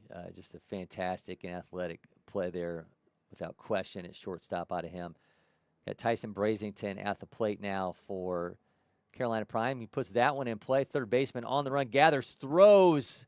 Man, nice job at first base on the stretch, but he is going to be safe. So Tyson Brazington standing at first base to start things off for the fourth. Yeah, that was a great effort right there by Gavin Barr to even make that play from third base. And like you said, a great stretch over there at first and an attempt to get him out, but he was flying down the base paths to make sure he made it and extended this inning a little longer than, or I guess starting this inning to end up maybe running out of time here is certainly a thing that is in question here in the bottom of the fourth. There are 9 minutes remaining on the clock, and of course, Carolina Prime being the home team and at bat, these Cobb Patriots going to have to work quickly to get themselves another chance at the plate and try to eat into this 4-2 lead. Brazington taking off for second, and that ball is going to be into the outfield. We have seen Brazington cause absolute havoc on the base pass. He stole second, got second and third off a wild pitch during the third inning to get a run. Now he's going to try and do it again. See if he can find his way to third base, showing bunt.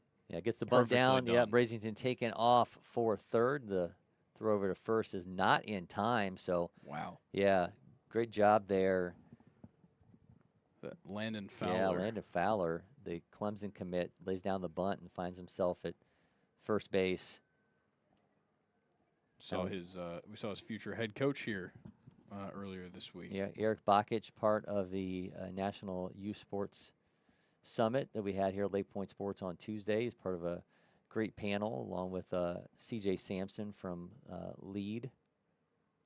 C.J. Stewart. C.J. Stewart, I'm sorry. C.J. Sampson is actually a pitcher for USA Prime that plays here during the summertime. Threw a no-hitter here last summer. Well, both accomplished baseball players at this point, and that's a fantastic hit right there that's going to score their 5th run of the game and get him a double. Yeah, Noah Burnham's got himself an RBI double along with some fantastic work behind the plate and expands this lead for Carolina Prime here in the 4th. And Burnham will get his courtesy runner and head back to the dugout knowing that he has now officially made up the run that he allowed earlier in the game. So the courtesy runner stepping in at second base is going to be Blake Bryant, Clemson commit. Blake's going to be pitching in the next game for Carolina Prime. So Noah Burnham does his job at second base. Yeah, you mentioned he dropped the ball in the third inning there on an attempted steal of home. Looked like they had him dead to rights, but the ball slipped away from him on the tag. If not for that moment, seemingly East Cobb Patriots is scoreless and also probably looking at a no-hitter right now. They just have one official hit. But Noah Burnham made up for it without a doubt with that RBI double to expand the lead to 5-2.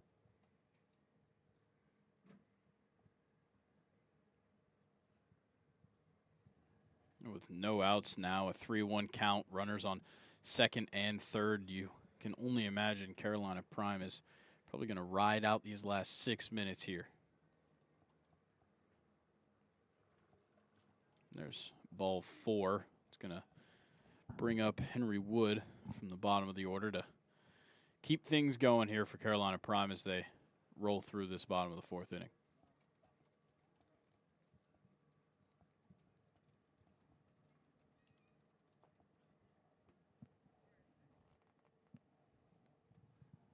We're at the bottom of the order here. Henry Wood. Slade Bird could get his third AB, but we'll see if there's only 6 minutes of game time left. 5-2 is the lead for Carolina Prime in our pool play action here from the Prep Baseball Fall Classic. Another run this inning for Carolina Prime, who have not been held scoreless at any point in this game. Third baseman throws in time. Another run scores, though, for Carolina Prime. Make it 6-2. Henry Wood with the sacrifice grounder, but scores another run.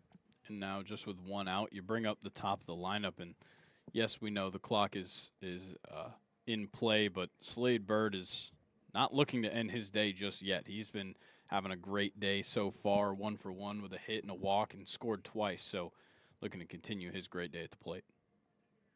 The Georgia Southern commit been on base each time so far as he's trying to add another hit.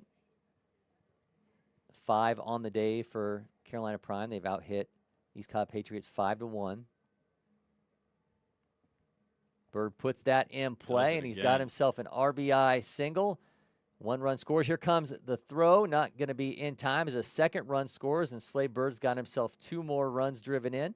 Makes it 7-2 now here in the 4th. Quite a day for Slade Bird now. 2 for 2. He's scored twice. He's hit in 2 batters. He's making a claim right now potentially for player of the game.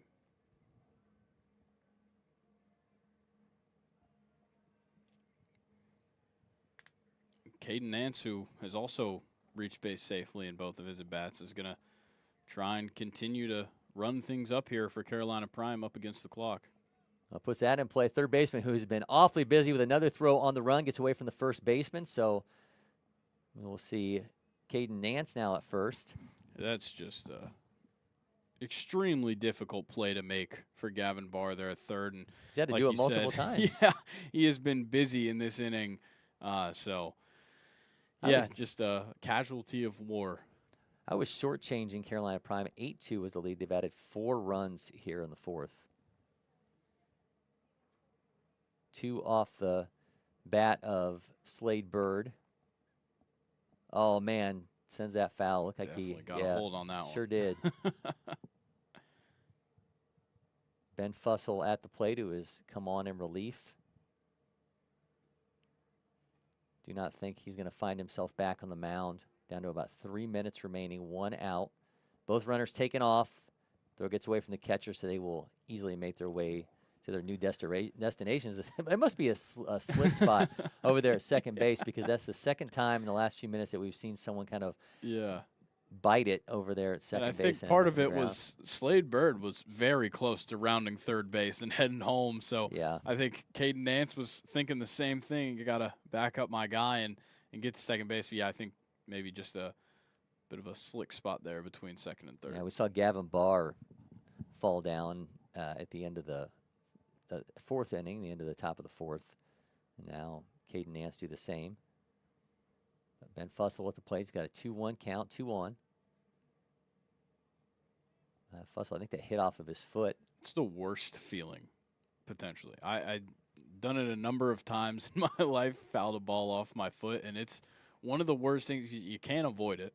You're not going to be able to get your foot out of the way in time, and just right on top of your foot is like the weirdest place to get hit. And it's so odd, too, because so many guys will wear those, the shin guards with the foot covering, and it always seems to hit the spot that's not covered. Or the other foot. Yeah. It's commonly a problem. It happens a lot more often than you'd think. 2-2 is the count to Ben Fussell. 8-2 now is a lead for Carolina Prime. Fussell ropes that 97.4 off the bat. That one goes foul. Man. Oh, man. We have seen a couple monster shots off Carolina Prime bats, but they've been hauled in at the warning track and now gone foul at nearly triple digits. Was it Ben Fussell who flew out at 92.9 earlier? Yep. Yep. Just so Ben Fussell, unlucky. 2 90-plus exit velos. Neither one of them earns him a trip around the bases. 7.4. Oh. That's going to run the count full. Well, 3-2 is time to swing. Let's see if he gets another shot at it. Just maybe 1 minute left. A walk-off here. Just 1 minute on the clock if he sends this one over the fence. Instead, he goes back foul. That's going to, it's going to be hauled in by the first baseman for the 2nd out. So Ben Fussell goes quietly after seemingly sending that one out, but it goes foul, and that is going to do it. So we're going to be timed out here. 8-2 is the lead in the win for Carolina Prime over East Cobb Patriots in our game of the day from the Prep Baseball Fall Classic. Grayson, Rosen, and I will be back momentarily as we gather to talk about player of the game. We'll be back from LakePoint Sports.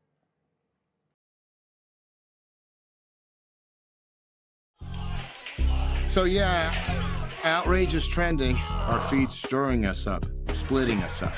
What if we came out from behind our walls and keyboards just for a sec and just go yard, front yard? Come out bagging, jumping, check on that Johnsonville feed. Let our individual flavors blend together. Yes, block nobody, block party. Keep it juicy. Boogie woogie jam slam, bust the dialect, I'm the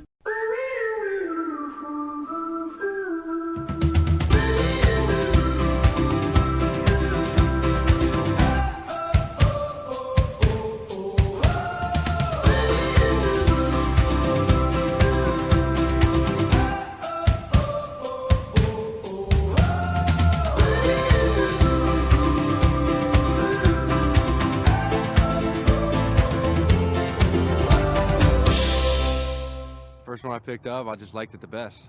And like I said, I tried a lot of different companies, a lot of different models, and I fell in love with Old Hickory for sure.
At Academy Sports and Outdoors, you'll always find more fun with great brands at the best prices. More of this, and this. So you can get together for a little of that,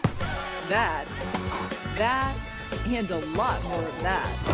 And even some of that, and that's good. Have more fun with great brands at the best prices. Only at Academy Sports and Outdoors.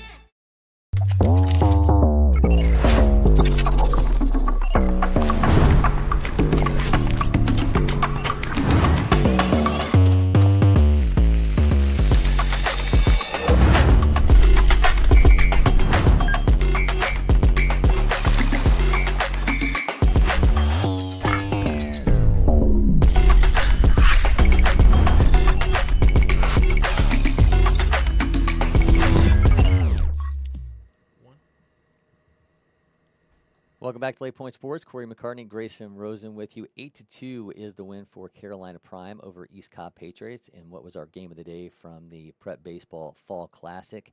You talk about a weird way to spend a morning. We had what was expected to be an 8 o'clock first pitch. It was pushed to 8:15 as there was fog setting across the fields here at the Baseball Village, Emerson, Georgia, and LakePoint Sports. Then it got pushed back again and again and again and again, and we finally get first pitch at 10 o'clock. And then we have a game that includes 6 walks by East Cobb Patriots, 3 by Carolina Prime, so 9 in total. We have a run score off of a ball dropped at home plate on an attempted steal of home that nobody saw coming. Oddity, I think, was the easiest way to kind of sum up today, Grayson. Yeah, our first 4 runs of the game really happened on the base paths because of wild pitches and just some odd things, like you said, happening in this game. But all in all, it ended up being a very entertaining game. It was a lot of long at-bats for both sides at the plate, just doing a good job of staying alive. We saw some good pitching, certainly at times, and I think it was kind of just a little bit of everything today. Noah Burnham, the catcher for Carolina Prime, he drops the ball on what is ultimately the first run of the game for East Cobb Patriots on that attempted straight steal of home. If not for that moment, East Cobb Patriots probably don't score. They may not get their first hit of the game. But Burnham, to his credit, comes back in the 4th inning with an RBI double to make up for that. So I think, first of all, congratulations to him on bouncing back from a tough moment. Definitely. But when we talk player of the game, Slade Bird, 2 for 2 with a walk, scored 2 runs, had 2 RBI single in the 4th in a game where we were kind of waiting for somebody to kind of be that guy who filled up the stat sheet. Slade Bird absolutely did that. Yeah, he was unbelievable. The Georgia Southern commit from that South Carolina Future Games team. He shows up here and just goes to work. He's the leadoff hitter in the lineup. He starts off the day with a hit. Then he ends up coming around with some good base running, scores the first run of the game for Carolina Prime. He comes back around, draws a walk, gets around the base pass again to score once again. And then, like you said, in that 4th inning, got the 2 RBI single that really sealed the deal here to end this game. And just a fantastic day for him. Just taking every opportunity on the base pass was a huge part of this team's win and Slade Bird's day. So definitely a big thing for Slade Bird was the base running. When I talked to Slade Bird pregame and we talked about his Georgia Southern commitment, I said, what kind of player is Georgia Southern getting in Slade Bird? And he said he believes they're getting one of the best players in the class of 2026, and he certainly took advantage of his opportunity and showed out in a big way today, helping Carolina Prime to an 8-2 win in our pool play action from the Prep Baseball Fall Classic, and certainly an exciting game for us, and we will, of course, be bringing you much more action next week, so make sure you join us a week from now as we'll have the Fall Frenzy. So of course, you'll want to make sure you're following all the LakePoint Sports social channels. We'll send out broadcast information later this week as we sum up what's going to be our game of the day for that matchup. And also make sure you're following all of our social channels for all the great content that we are producing from across campus here at LakePoint Sports. So until next time, for Grayson, Rosen, and producer Mason Monroe, I'm Cory McCartney, and we are signing off from LakePoint Sports.